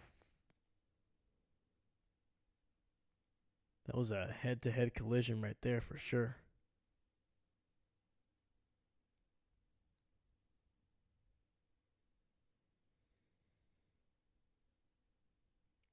Yeah, you could see when I think it was one of the either offensive linemen or a guy playing fullback. It was like it wasn't anything vicious. They just kind of 2 big guys trying to run into each other, and you could see their heads just snap back. Ooh.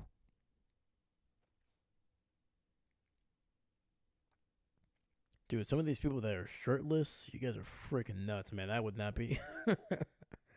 It's one thing when it's cold, but when it's snowing like this, you're getting wet and you're cold. Heck no, man. All right. Similar formation to the last one here. They're going to do it again. Oh, no. Play action over the top. And that is oh, no. He had the touchdown. What are you doing? He literally had it in his hands, and he just waited for the defender to punch it out. Was that Njoku? That was Njoku. Oh, he couldn't hold. Oh, he. Oh, Njoku is another guy that does not wear gloves. Yeah, Njoku is like, that's on me. Njoku had it in his hands but was bobbling it, so that's why he was just kind of standing there. And then the defender finally just punched it out. So we got 4th and goal here. Cleveland gonna snap the ball. And Winston's gonna run it himself, and he is in for the end zone and a touchdown for the Cleveland Browns. Holy cow. He got hit so hard that one of the sensors in his helmet is off.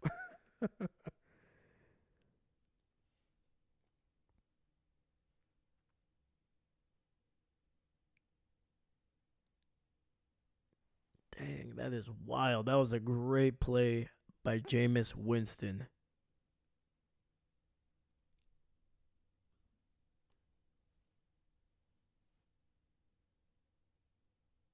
Yeah, literally one of the sensors from his helmet just popped right off. All right, well, Cleveland is apparently going to go for 2 here.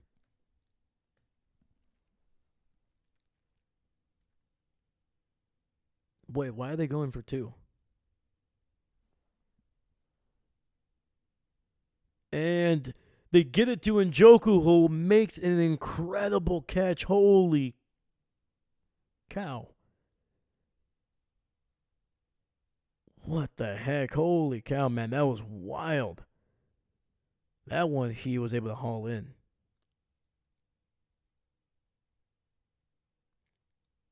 Just a diving effort, but then he gets basically you ever seen WWE when the Undertaker like choke slams a guy so hard that his legs go over his head? That's what ended up with Njoku there. Holy cow. See, like when a quarterback takes nothing, it makes fair enough. That is fair enough, ma'am. You said it. That's what Jordan Love needed to do, and when he did, it worked. And now here, you know what? You're right. These guys just need to run. I salute you on that one, madame.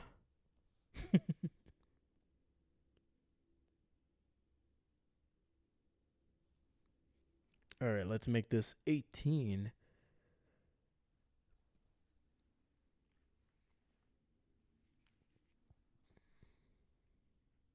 So I guess I understand why they were going for 2. They were trying to make it a 2-touchdown lead.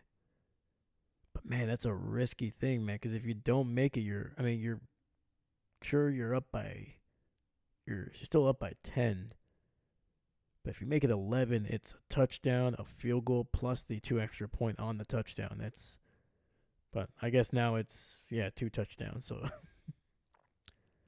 yeah, that's what I'm saying, man. I was like, dude, how did he not just if he would have dropped that pass, that's the one I would have been like, okay, you went up for it, but then you just got destroyed. And the defender, you could clearly tell, was trying to bring him down too. So there was a lot of force. But granted, Njoku is like a large human being. Like even for a large human being, he's a large human being. So yeah, these guys are built different. Like I'm pretty sure. Like I'm not even talking about the landing. If I tried to jump that hard, I'm pretty sure I would have pulled something. Like something in my back, something in my knees, probably something in my hip, if not all 3. If I try to jump that hard, yeah, my night's over. I'm like, nope. I'm calling in tomorrow.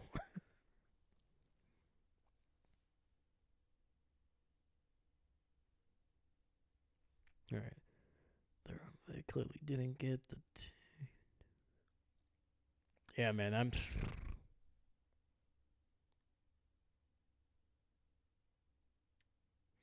Well, I did my predictions like an hour before this game started, and I picked the Steelers to win.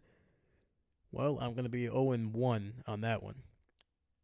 And Steelers get the ball here. They drop it, actually, but it gets picked up, and they're returning it to the 20, 25, 32, I think. Yeah, man, if he would have been able to keep his feet, he might have taken that one all the way to the house.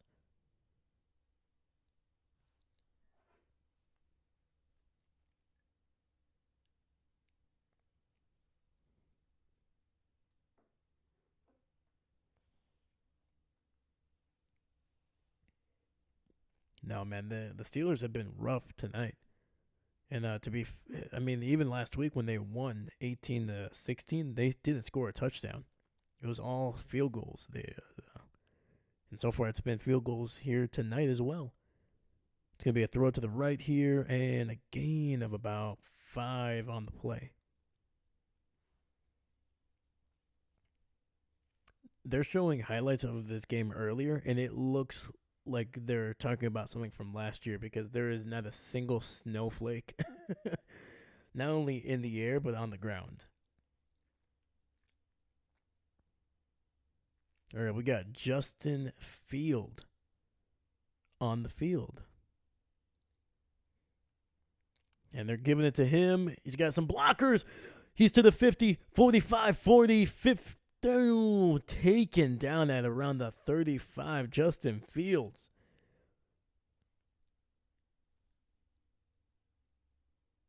It was absolutely. Dude, his tight end took 2 guys out and sprung him loose. And if it wasn't, I think it was the safety here. See who it was. Number 1. If number 1 does not take Fields down, Fields is literally running to the end zone. There was nobody else that was going to be able to get to him. And Fields trying to spring this one out, and he's going to be taken down, I think, for a loss of 1 or 2.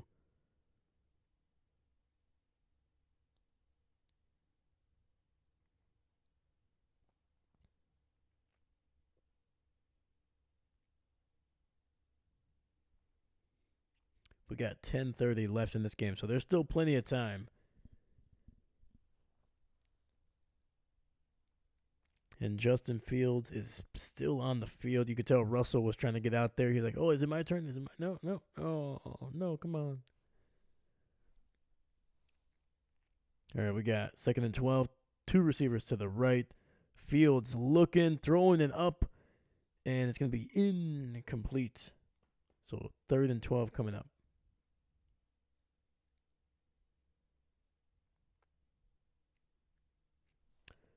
Wow, they're going to get Cleveland with a pass interference.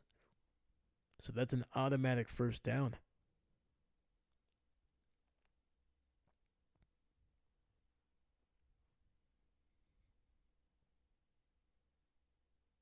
Ooh. So, sorry, it wasn't pass interference. It was roughing the passer, basically. The linebacker that hit Fields, not only did he drive him into the ground, but he landed on him with all his weight. So it'll be 1st and 10, ball at the 22. Russell Wilson is back on the field. It's going to be a handoff off the middle with Najee, who's going to get it to the 20.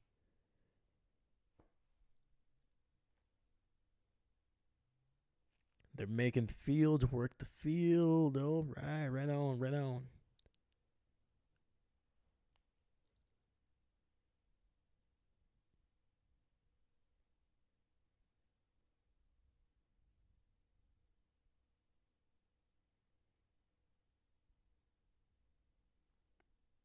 All right, single back in the backfield.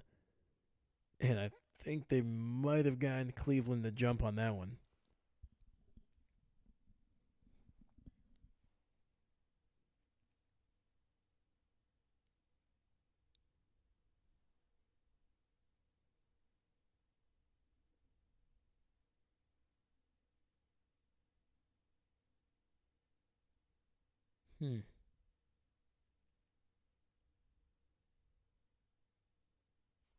All right, we got 2nd and 3 coming up. Got 9:20 on the clock, and it continues to roll. Single back in the backfield, tight end in motion to the left. Play action, Russell rolling to his right, trying to find somebody. He does. He finds his running back underneath, and Harris able to cut it inside down to the 5. And that'll be a first down for the Steelers. 1st and goal from the 5 coming up.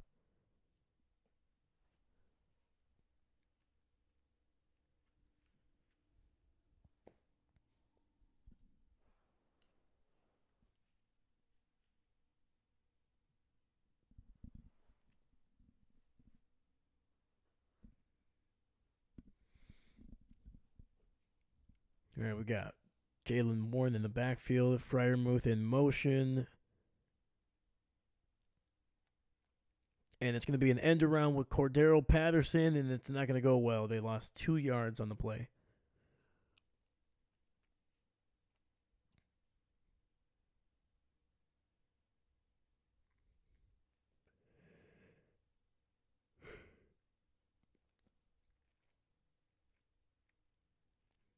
And they got Cordero Patterson is also not wearing any gloves. Interesting. I was just saying that there's like barely any guys that don't wear gloves anymore, but now you got a couple guys. I'm trying to remember if these guys were wearing gloves when the game started, or did they take them off because it's snowing now.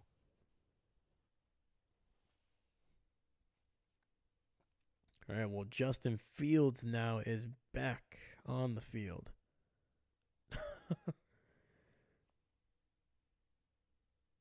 Well, somebody just snatched George Pickens, and it's going to be a run up the middle, and that is a touchdown for Jaylen Warren. So it was actually 1st and goal because Cleveland got a personal foul. The looks like the corner was him and George Pickens were talking some trash, and the corner literally just snatched and ripped off the mouthpiece from Pickens. So that was a first down play from the 4, and Jaylen Warren got it in. Holy cow! Touchdown! We got our first touchdown for the Pittsburgh Steelers. There we go.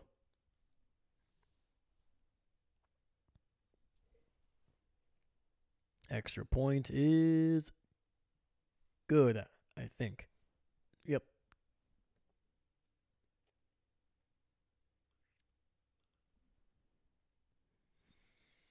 All right, man. It's a 5-point game.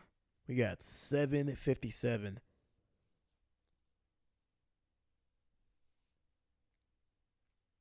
$7:57 left in this game.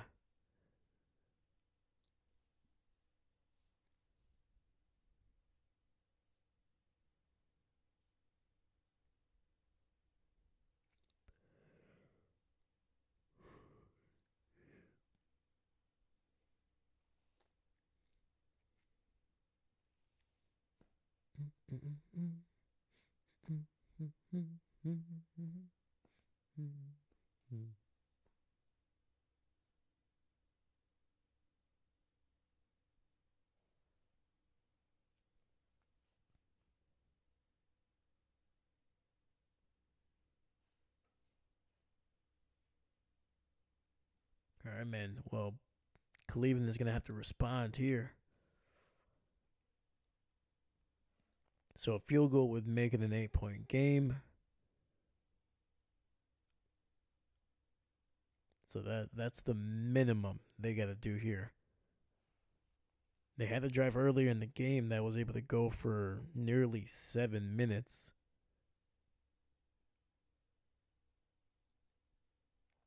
So if they can string one of those again, basically take out the whole game basically.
Cam, what's going on, man? Welcome back.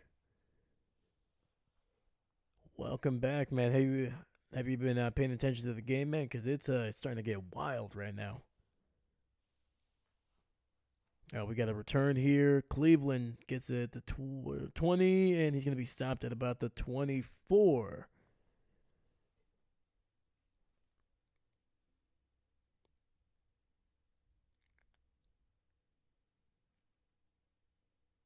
All right, man. Cleveland needs another touchdown drive. I think another touchdown drive here will finish off this game.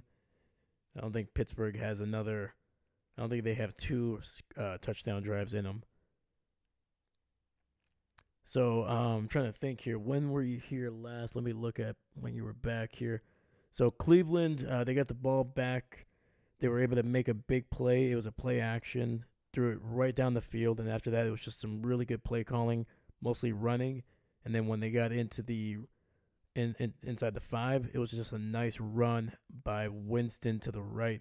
Took a little bit of a shot. He basically landed on his head, but he scored the touchdown. Then they went for 2, got it, and then the Pittsburgh Steelers, who were trying to get things going, they put in Justin Fields, and they got him basically running, and he was able to get like 30 yards on the first play. And then they kept on just rotating Wilson and Justin, and it was just working, just kind of just marching down the field. And then the final play for the Steelers to get a touchdown was just right up the middle with Jaylen Warren. All right, we got a run, and it's a fumble, sack, and who got it? I think the Pittsburgh Steelers got the ball. Oh, my God. I think that is the first time they have been able to sack Winston. Holy cow. Dude, Winston took a shot on that one. Who was that? Was that Nick Herbig, the former Wisconsin Badger? Oh, the left tackle just completely whiffed on that block. That came right from Winston's blind side. Herbig able to punch that ball out. And the Steelers able to recover a fumble. Holy cow. I know. Oh, no.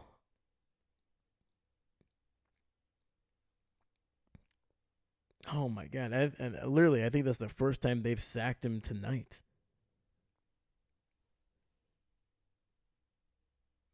All right, we got, let me see here. We got a play action here, throwing it down the field, and incomplete. I thought it was going to be a touchdown there. Holy cow. I mean, the receiver was open. I don't think he could see the ball. Yeah, he was trying to get it to George Pickens, who beat his man. There was nobody over the top. He beat the safety as well, but I think he lost the ball in the snow.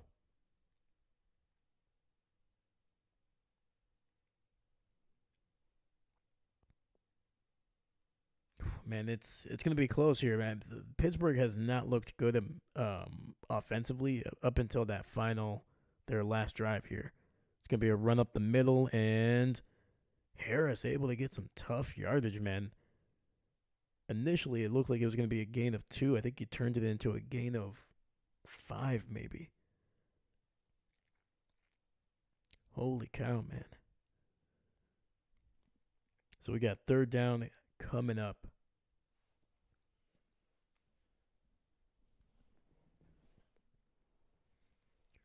We got Wilson in the shotgun, running back to his right, 3 receivers to the left. 3rd and 6, ball. I can barely tell where it is because I can't see the numbers. And it's going to be right down the seam, and that is a touchdown for the Pittsburgh Steelers, and they have come back into this game. And that is Calvin Austin the third. Holy cow, man. Dude, that was a strike down the field. A 23-yard touchdown throw down the left seam. Dude, if you're the safety, how do you allow him to get inside? if you oh my god, dude, if you have to make him go to the other side because that's further away. It's gonna be a harder throw. You don't let him take the middle. That was a bad one by the safety. Yeah, man. That's So right now it is 19-18. Pittsburgh is trying to get the 2-point conversion here to try to make it a 3-point game.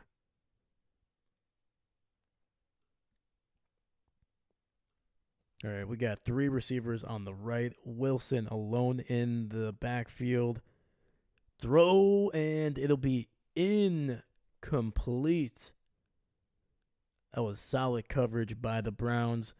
So the Pittsburgh Steelers have a 1-point lead with 6:15 left in this game, 19-18. Let me adjust the score.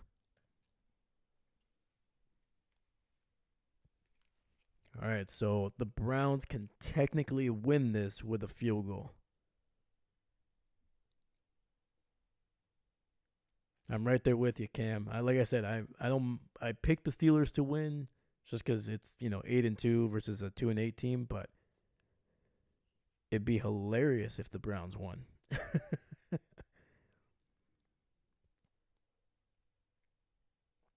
So I'm looking for chaos right now. I'm a Packer fan, so this doesn't affect me, but if I get to choose between chaos and order, I'm gonna go with chaos in football, man. It's always gonna be fun.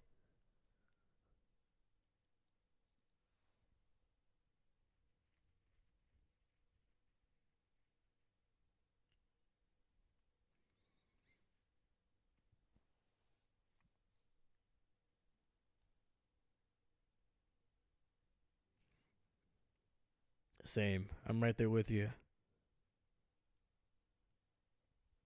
I think it was just before this game. I was saying that I think it could be very close because these, especially the AFC North, those teams just destroy each other every year. Like even if one of them is awful and the other one is great, they always they always kind of make it close. At least one of those two games that they play is always really really close. And but I was still thinking I'm like, oh, Pittsburgh probably it's gonna be close for a bit, but then they're gonna be able to pull away. I mean, right now there doesn't look like any one of them is gonna pull away. It's gonna be a very close game all the way for these last 6 minutes.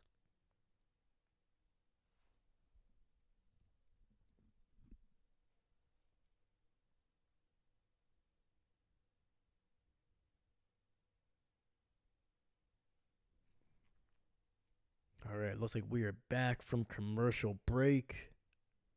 Wow, dude, I cannot believe the Steelers came back. They did not look good for basically 3 quarters.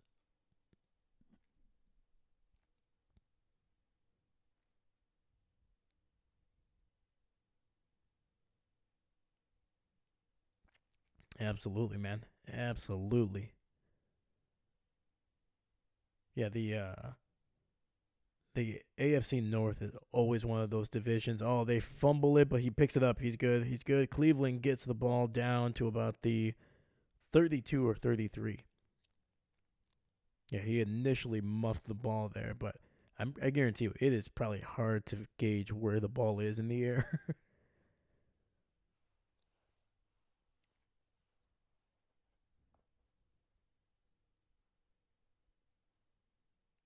Damn, dude, that was a heck of a throw by Russell Wilson.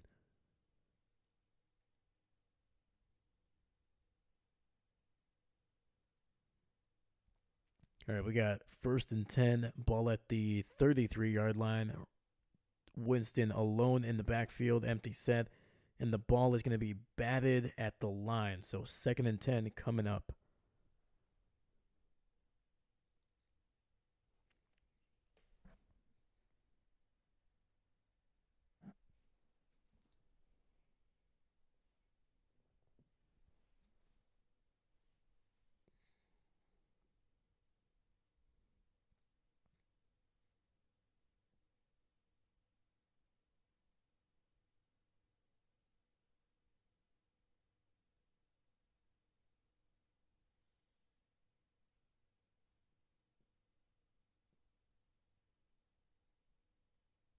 And oddly enough, I don't know if it's because of injury or because of they're just benching him, but Jameis Winston is down, on the sidelines. And it's going to be a handoff up the middle here. And that'll be at the 40 here. I'm not exactly sure what is going on here. Sorry, I have the captions on, but they're kind of inconsistent. Sometimes they cut off. But it was 1st and 10, so there must have been some type of penalty or something. All right, well, Winston is now back on the field. Okay. That was kind of weird. All right, we got 2nd and 8, ball at the just inside the 40. And Winston, okay, well, they just blew this play dead. What is going on here? There's a flag on the field now. So right now it is Jameis Winston, but before it was Dorian Thomas. I think his initials are DTR. Oh, so Dorian Thomas Robinson, and I think he was a quarterback for UCLA about 2 or 3 years ago.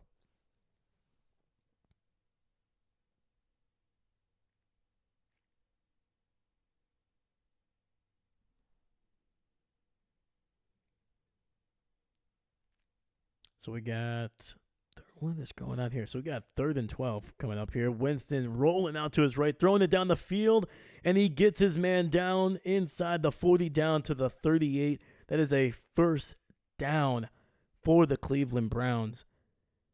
And Winston apparently took a shot on the sidelines because he is crawling up to his feet. Holy cow. All right, so the broadcasters are telling me that they apologize, that it was not a 1st down. So apparently they're having some technical issues during the broadcast here. So I'm going to try to sift through this. This is a 1st down. That's a huge play. So it is a 1st down for the Cleveland Browns. The ball is at the 38. Play action. Winston throwing it down the field, and that'll be incomplete.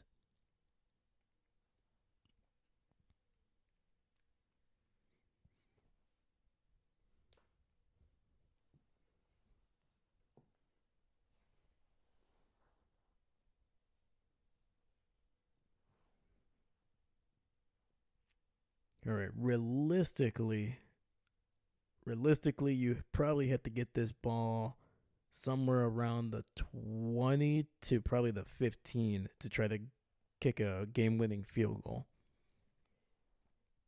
So we got 2nd and 10. Play action. Winston nearly intercepted on that one. So we got 3rd and 10 coming up.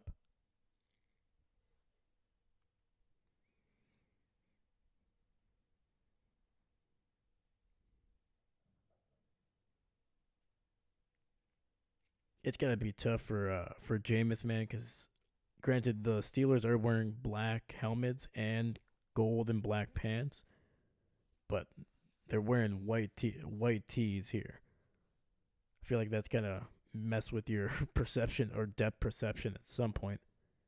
So we got an empty set here. Winston looking down the field, throwing it, and he is intercepted at the 22, and the Pittsburgh Steelers have 4:22 to kill before they can head off with a potential victory. Oh, absolutely. The snow is definitely playing a factor. I was expecting them to run the ball a little bit more. Seastrom, welcome. What's going on, brother? Good to have you back on the stream. Hope your night's going well. But yeah, no, the the snow, you can definitely tell is kind of messing with Winston there. But man, dude, that interception. Yeah, that was just a bad throw. That was an overthrow.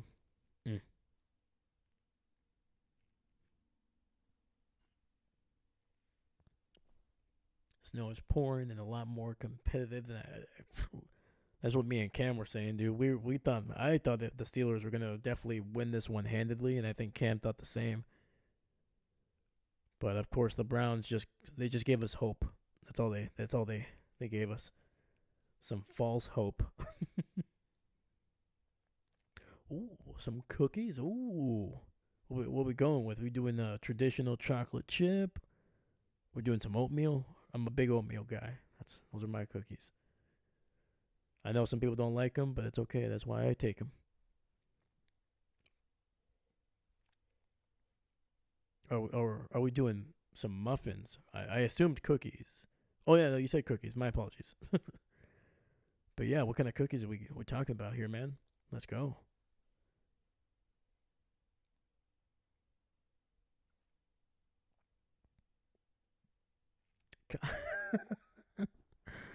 Some cowboy cookies. All right, let's go.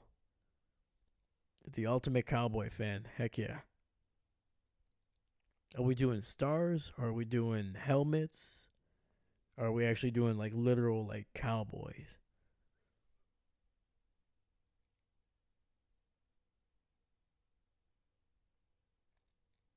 Yeah, let's see what happened on this interception. And we're back from the commercial break. Come on, play the clip. There we go. There we go.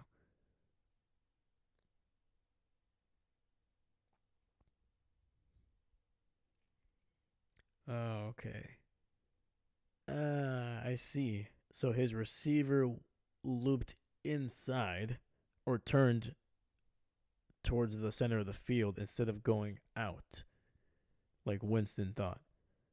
So just a bad miss. I thought it was just a bad throw, but it was just a miscommunication. Just the receiver and the quarterback not on the same page. Ignore the irony. Their cookie, oatmeal, pecan. Oh, God, man, that sounds delicious. Oh, I'm going to have to look that up, man. That sounds like that's literally. I love pecans. I love chocolate. Who doesn't like chocolate, though? But I'm a big oatmeal guy, like I said. And the coconut. Nice.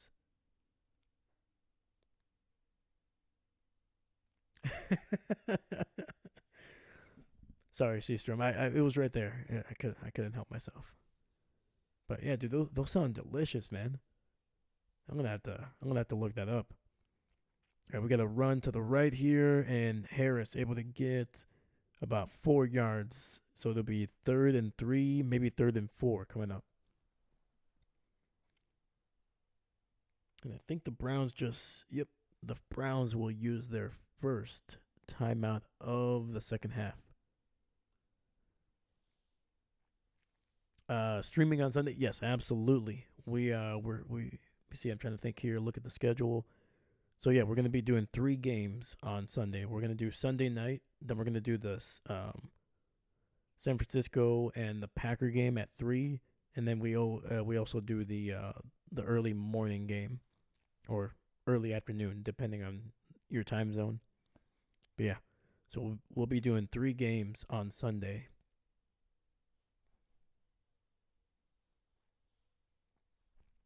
The specific recipe is from baking yesterday. Ooh.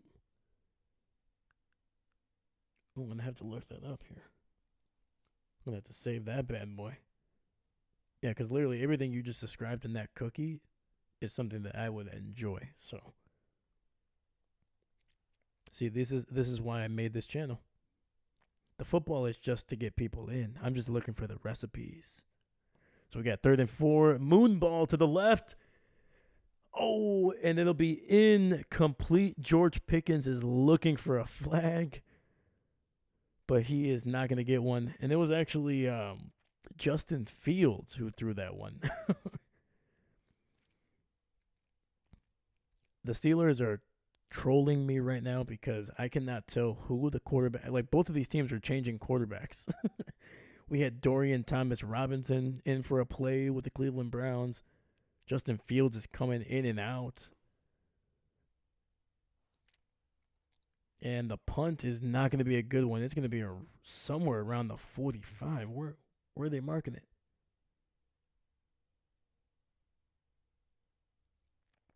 And they are marking the punt at the 46 of the Steelers.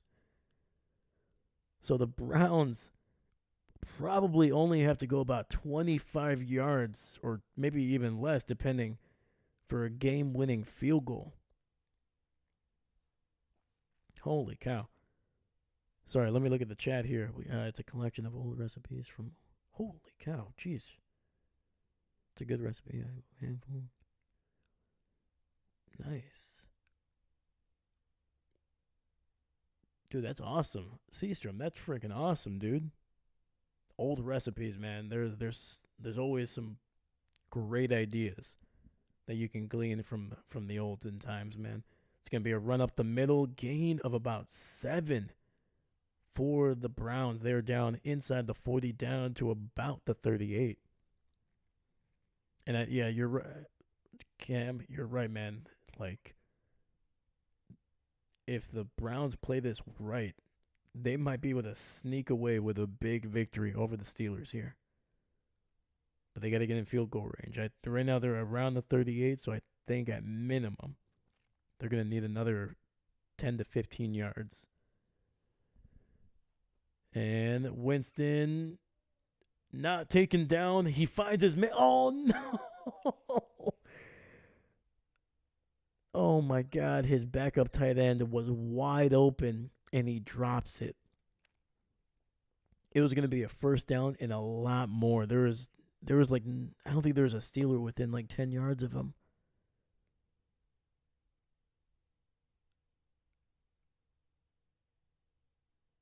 Oh, what are you doing, buddy? What are you doing? There's nobody in front of him. Oh. So what looked like a guaranteed first down, it turns into a 3rd and 4 play. Throw over the middle, and it's incomplete. Great coverage by the Steelers. So we got 4th and 4 coming up. And the thing that's really hurting the Browns right now is that the snow is hitting them right in their face. They're basically going against the wind. Use quick oats instead of rolled oats, and use anywhere between half a cup and a cup of flour. Then, before I find it's not. Oh, let's go. Oh, Seastrom. Oh man, you're going for the Steelers. Ooh. Oh boy. All right, we got 4th and 4. Could be the final play. I think that's a first down. And they are marking it as a first down for the Browns, down to about the 32. And that was to Jerry Jeudy, who was having a phenomenal first half. Made 3 great catches. All right. 1st and 10, ball at the 33, actually. And another out route by Jerry Jeudy. This one gets to the 25.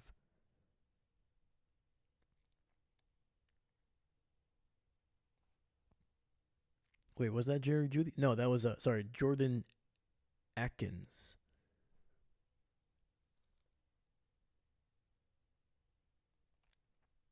If they try a field goal, oh yeah, no. If they were all the way back at the 38, no, that would have been like 55 yards. That's already hard to do in general. I don't think they would have made that one. Browns, yes. Browns on top. There we go. 2nd and 2. They're going to run the ball this time. It's going to be good. I think they got a yard on that one. So 3rd and 1 coming up just inside the 25.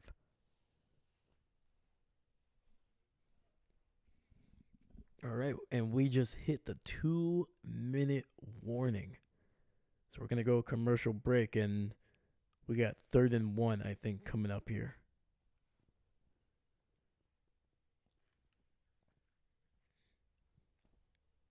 Dude, talking about all these cookies, now I'm really hungry.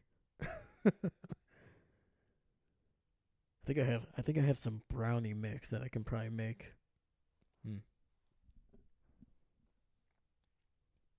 That is one of the best things about the holiday, outside of spending some time with some really great people, It's the food, man. The food.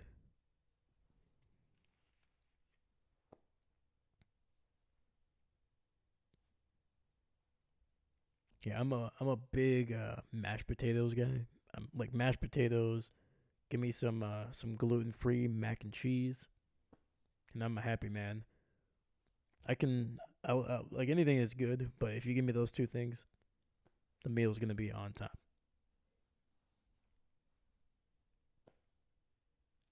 And we should be able to make a field goal from here. Yeah, I think so. This would be what from the 24 plus 18, so from 42. I mean, that's still kind of tough. I'm not gonna lie. I think ideally you would want to be able to get another first down.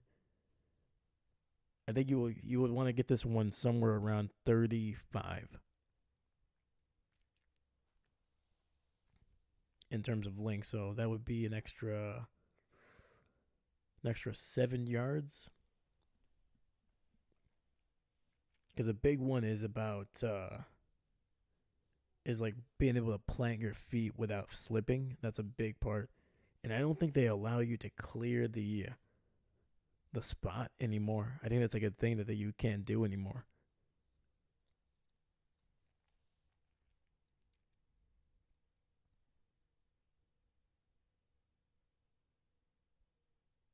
Yeah, that's why I'm saying like 42. Is it possible? Sure.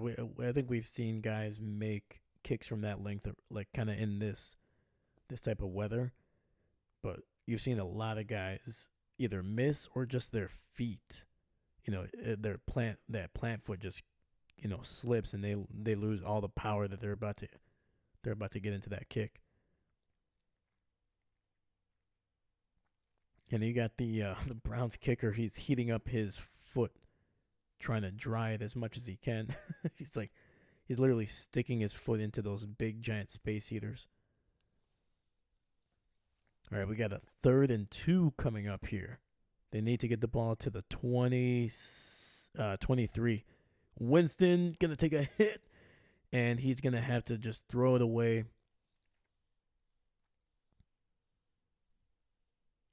And it'll be 4th and 2 coming up. We got a 42-yard kick potentially. Uh-oh. There's a late flag.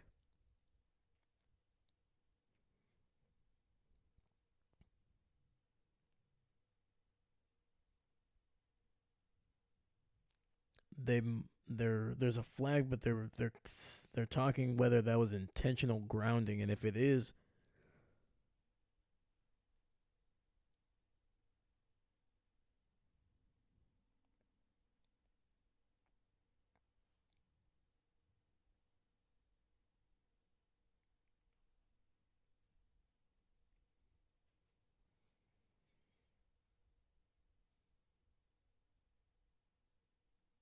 oh my God, the Browns. I think they're gonna get.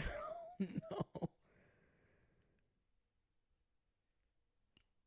Oh boy, this is a big call, man.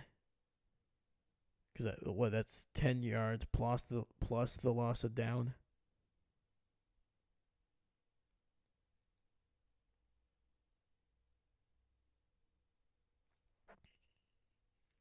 Illegal touching of a pass, number 55. 5 yard penalty remains third down.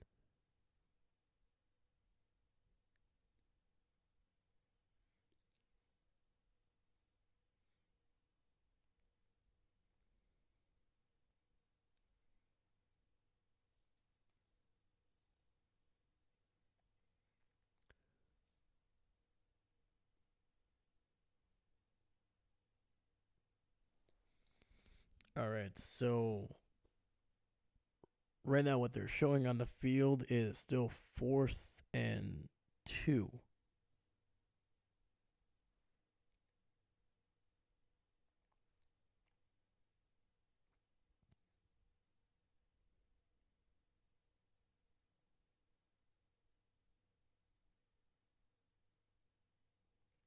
Yeah, I think we're trying to figure out where the ball is. They announced it. Pittsburgh declined the penalty.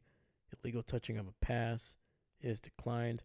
So it is 4th and 2. Okay. All right. And the Browns are not going to attempt the field goal here. What's going on?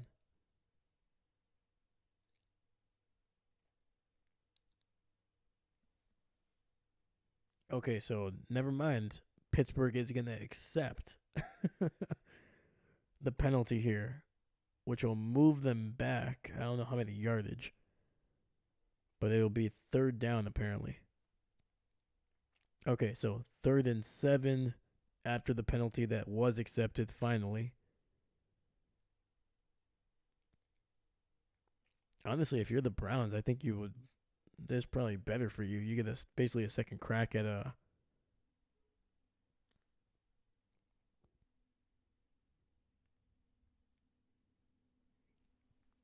All right, the Steelers will use a timeout. Man, they are dragging these last like 3 minutes. Nothing has happened. Nothing has happened in the game.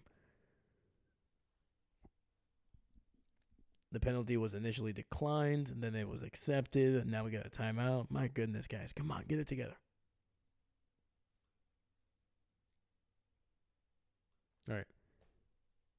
Steelers are down to their final timeout here. We'll see if they even need to use it.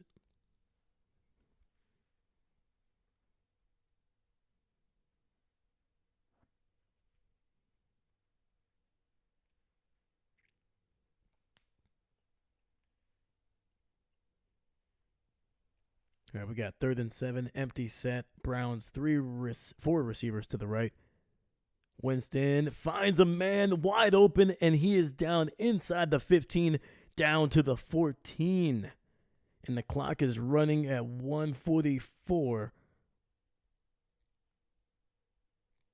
And that was Jerry Jeudy, who has been phenomenal all game long.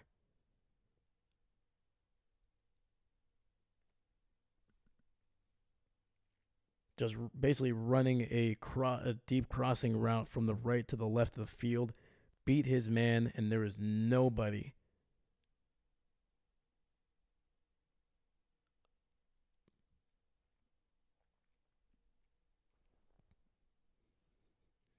And on top of that, after the play, a personal foul on Bishop for the Steelers.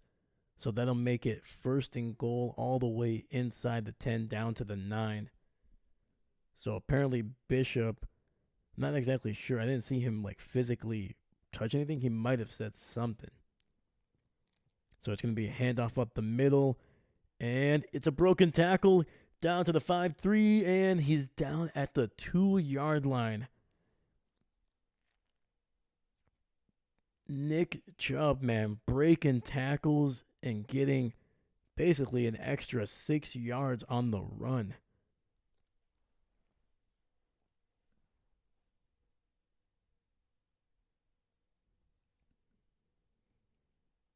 Yeah, and if I'm the Browns, I'm taking my time getting to the line here. Squeeze, try to drain as much clock as you can.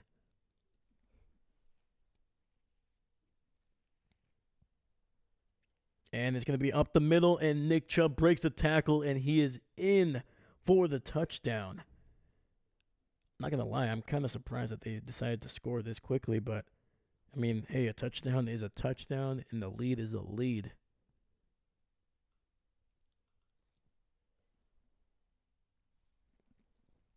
And the Browns, with 57 seconds left, have taken back the lead 19-24.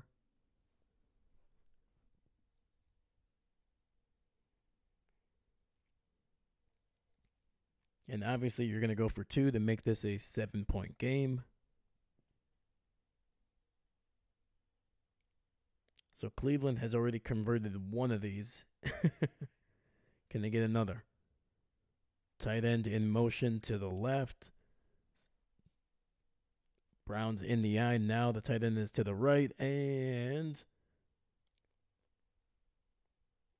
there's a flag on the field, and there'll be a false start on the Browns.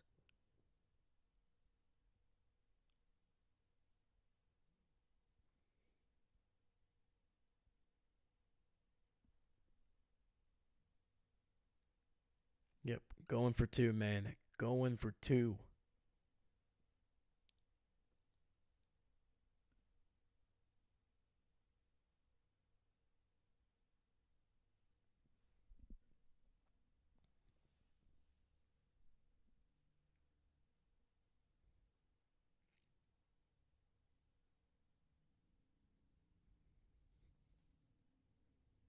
All right, so the ball is back at the 7-yard line. We got a single receiver to the left. Receiver in motion now to the left again.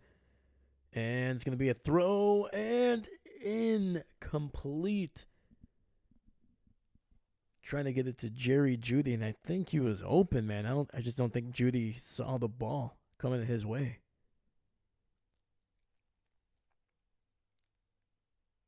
Dude, this is a crazy game. All right, we got 57 seconds left of this wild game, and the score is 19-24.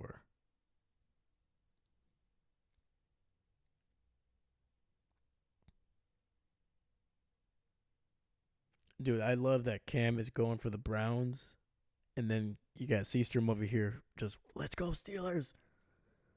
I love it, man. I love it. Browns defense can't let him. Oh, yeah, absolutely not. Absolutely not.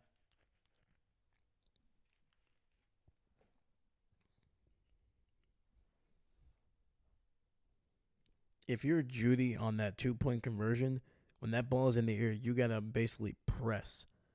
Like you can't just let the be back there. If you're able to push forward, you're gonna be able to get a call. Because one, the defender was not looking at the ball. But if you just keep falling backwards, and all he's gonna have to do is just get in your way. Jerry Jeudy has to be a little bit more aggressive with that one. I think he could have gotten a call on that one.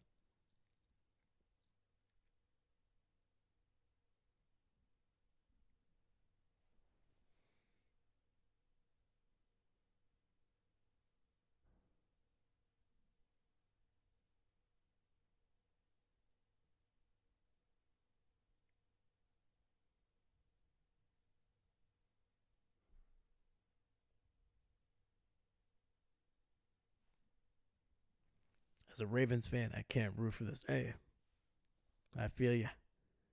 Also, I love how you're spelling the Steelers, man. Respect. I see that subtle jab. I see the subtle jab. All right, it's going to be picked up at around the 10. Steelers going to return it, and he's going to be around the 35, I believe. Might have gotten to the 36. But this is a 5-point game, so Pittsburgh is going to have to get all the way to the end zone.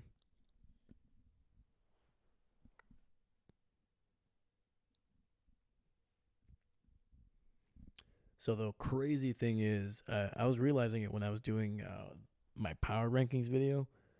The Steelers are on a 5-game win streak, and they're a perfect 4-0 with Russell Wilson. So Wilson has yet to lose this season, which is crazy to me.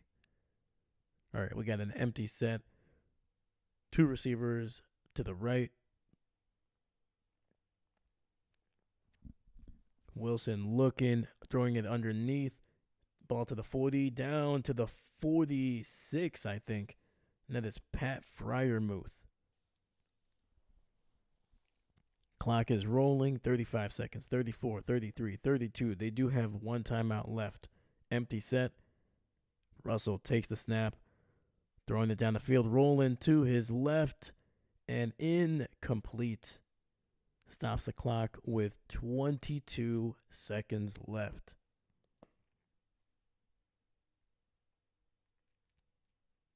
I just don't care for the Browns at all. No, I remember. Yeah, you were telling me your cousin. Oh no, your aunt. Your aunt is a Steelers fan, man. Yeah. Plus, you got probably a lot of family too. There are a bunch of Steeler fans. That is fair, man. That is fair. You got to keep the family happy, especially around the holidays. We got 3rd and 1, empty set. Russell looking, pressure, getting it underneath to his running back. It'll be a first down to the ball to the 50, down to the 45. And Pittsburgh is going to have to use that final timeout.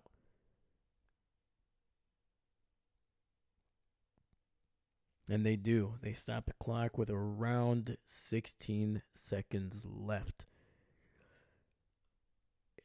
It's looking like it may not happen, but they are close enough technically to just chuck the ball in the end zone. I wonder who has a stronger arm right now, Russell or Justin Fields.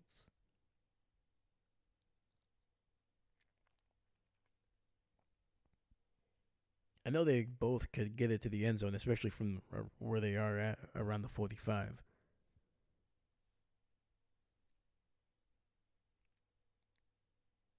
Mayan on one side and the whole.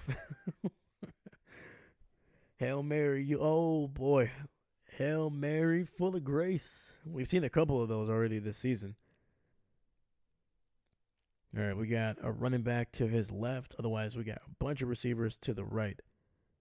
Wilson looking, gonna dump it and throw it away. 11 seconds left.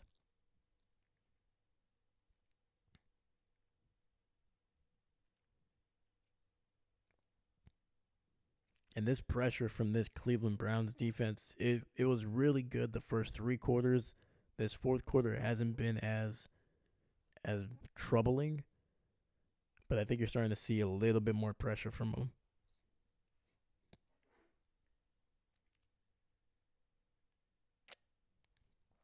All right. 11 seconds left. 3 receivers to the right. 2nd and 10. And Cleveland is going to use a timeout here. That is their second.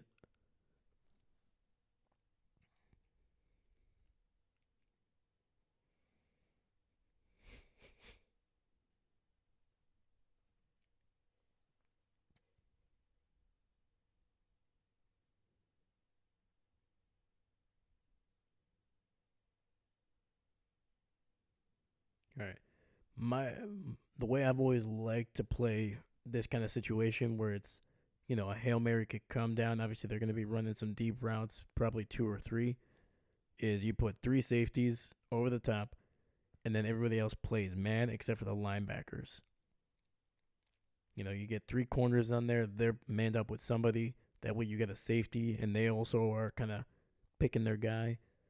And then everybody else is either blitzing, and you keep 1 or 2 guys kind of in the middle. All right, 3 receivers to the right. Quick throw, and it'll be out of bounds at the 35. Stops the clock with 6 seconds left.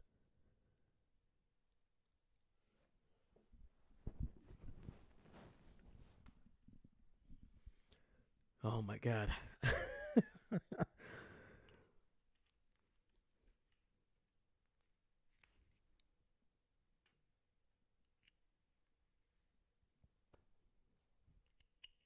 All right, we got 3rd and 1. And the Browns will use their final timeout here. They're really stretching this game out. Come on, guys. Let's go.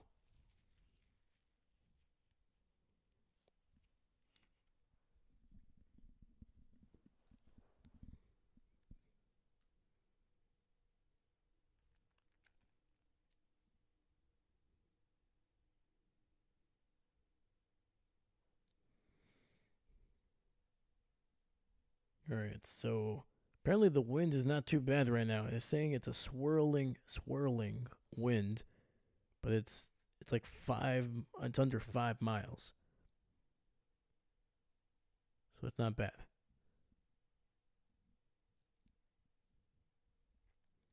All right, 3 receivers to the right. Looks like looking like a Hail Mary here. Running back to his left. 6 seconds. 3rd and 1.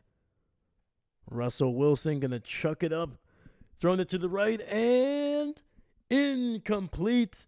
The Cleveland Browns are gonna get an upset victory over their hated division rivals, and the Browns get their 3rd victory and hand the Steelers their first one since Russell Wilson became their starting quarterback. Oh, we got to fight. We got to fight. We got to fight. George Pickens is being held back by some grounds crew here.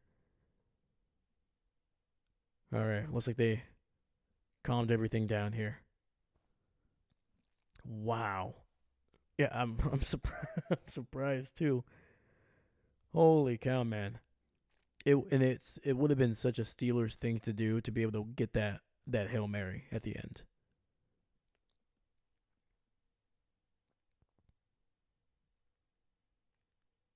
Dude, none of the receivers like really made a play. Like Mike Williams just was just standing there. Pickens was unfortunately he was kind of just pushed off to the side. Wilson took a shot at the end of that one. Holy cow! Good game, Cam. Now the Cowboys higher draft pick.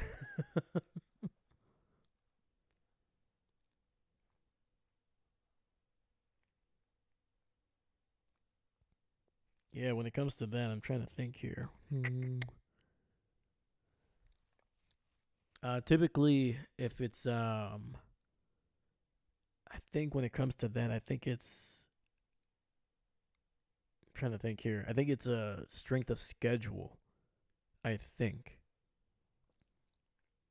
Browns are 3-8, absolutely 3-8. So yeah, I think it's strength of schedule. I believe. And AFC North is filled with absolutely, man, absolutely. I still remember that game where Miles Garrett nearly killed what was the quarterback? He's in Tennessee now. I'm trying to think of his name. But anyway, I'm pretty sure you know which one I'm talking about, where he grabbed his helmet and just slammed it on top of him. Yeah, that was a whole thing. They got like Marquise Pouncey or Mike Pouncey, one of the Pouncey brothers, came into that one, and that was a whole fight, man. Holy cow! Mason Rudolph. Thank you for the letter, Mason Rudolph. Yeah, it's the holiday season. There you go, Rudolph. You are correct, sir. Mason Rudolph is the man that I was thinking of. Yeah, Miles Garrett nearly decapitated him with his own helmet. I'm laughing because I just remember the craziness of that night, dude. That was such a. Whew. The Cowboys are 3-7. They are three. The Cowboys are 3-7. So I think the Browns just need a bye week. So that's probably what the difference is. But yeah, I think it's gonna be strength of schedule, and I think the Cowboys would probably win the tiebreaker over some of these teams.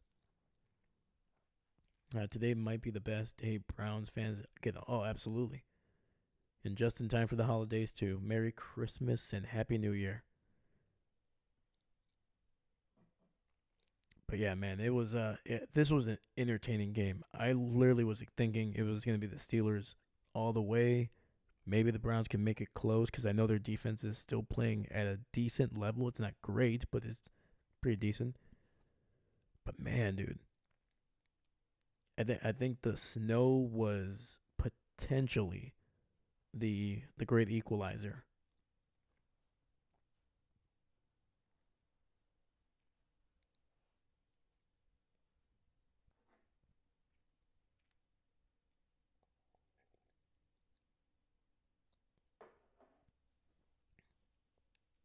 Man, dude, what a wild game. AFC North, man. You can never predict it. Like I said, man, I mean, there was a 2-8 team versus a 8-2 team. One of them had a 5 game winning streak. The other one was completely in shambles. Their franchise quarterback was out for the year. You know, the Browns could have easily just laid down and continued to just, you know, hope for a better draft pick. But man, they came in and they took down one of the top teams in the NFL. A little disappointed, but at least it was a good game. Absolutely. Absolutely.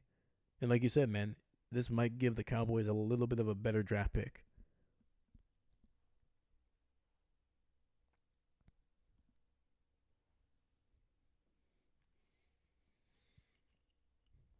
Plus, I think these teams face each other one more time, I think. Or did they already play? I'm trying to remember. I'm trying to remember.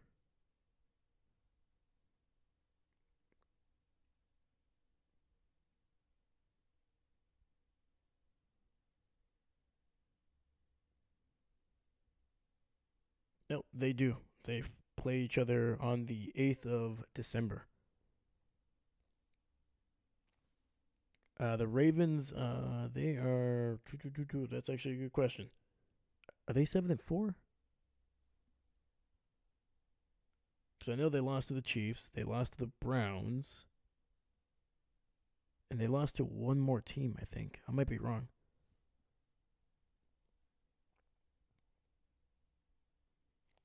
The Baltimore Ravens are 7-4. Yes, they lost to. Oh, that's who they lost to. Okay, they lost to Kansas City and they lost to the Raiders on week 1 and week 2. And then they lost to the Browns, and now obviously they lost to the Steelers last week. I keep on forgetting that they lost to the Raiders. Yeah, that's when they were 0-2. Huh. Yeah, I thought they were. I'm not gonna lie. I thought they were 7-3 too, or 7-3 as well. Okay, so the Steelers haven't blown their lead. No, no, not yet. Not yet. No, they play Baltimore one more time. Let me see here. I think the next time they play.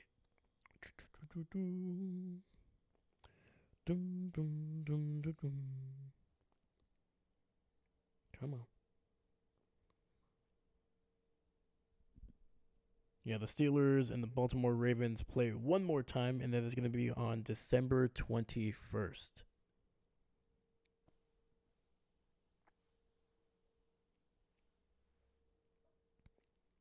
Absolutely. Oh, dude, that should be hopefully a pretty good game against the Cowboys and the Commanders. The Commanders are on a 2-game losing streak. Which is that offense is looking a little bit more inconsistent. I think some of the bigger plays are not great. Some of the bigger plays are kind of not happening. And then Terry McLaurin, dude, he basically was non-existent on the last game.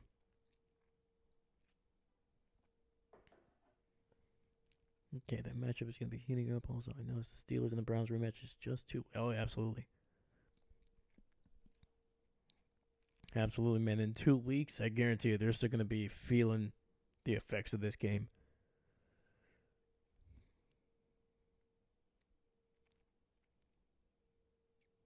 Cowboys are fudged. Oh man, it's hey, you never know, man. You never know. We just saw an 8-2 team take down one of the top teams in the NFL. I wouldn't be surprised. And like I said, the Commanders they're a little iffy. That defense has not been amazing for most of the season. Like if you look at most of their stats, they're either in the middle or towards the back half defensively.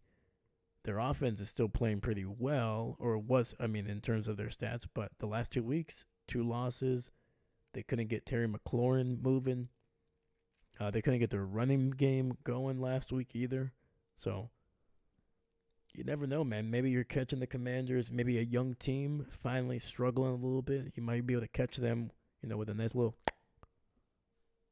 right hook. I don't know why I did a boxing analogy, but let's hope we throw the game against the Commanders. I want a better draft pick for the Commanders to win. Oh, that's fair. I forgot. Yes, yeah, we're looking for draft picks here. That is true.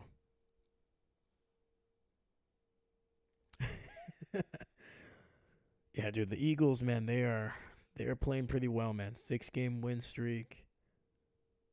Yeah, they're of course that offense is now starting to play really well. That defense is pretty solid for Philly. They've been pretty solid for most of the year. But yeah, dude, I'm still hoping that my Packers can figure something out here on offense because they have so much potential, man. But they have just been just kind of getting in their own way. I would say right now, Bo Nix is a better choice for the offensive rookie of the year than Jaden Daniels. Oh, I think that's a little bit of a hot take. I wish I could say I completely disagree with you, but I don't, man. Bo Nix has been, especially over the last month, he has been very impressive. like I don't think there's any doubt that Jaden Daniels, his first month of football, was not only the best that we've seen from a rookie, but it might have been one of the best from any player in the NFL during that first month. But Bo Nix has been playing pretty darn well the last month. Yeah.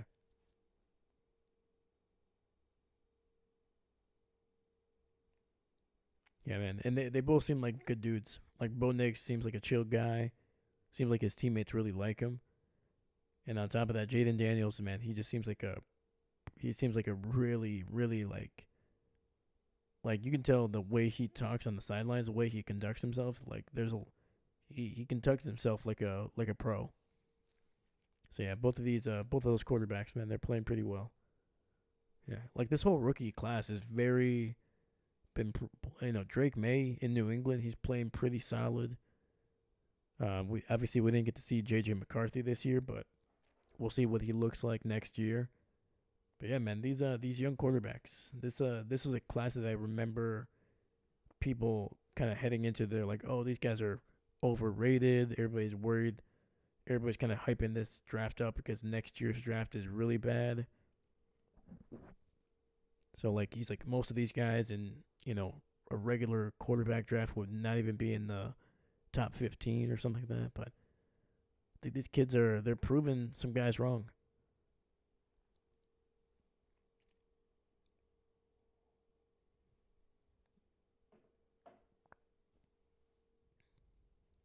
Yeah, man.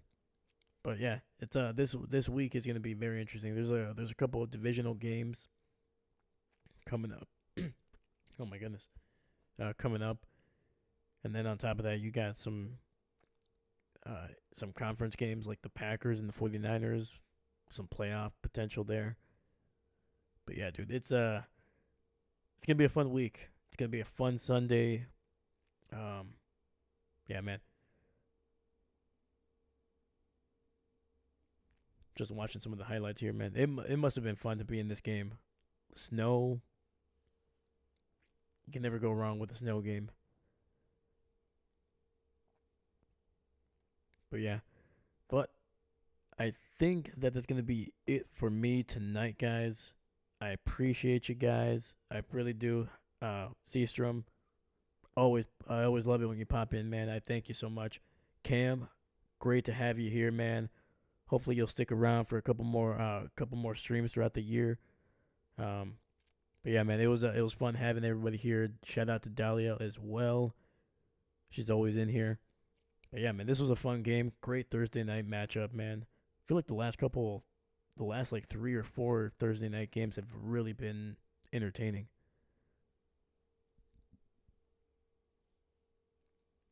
Absolutely, Cam. You have a great night, man. I appreciate you, and you'll definitely see me on. Hopefully, you'll pop in. We're gonna be doing 3 games on Sunday.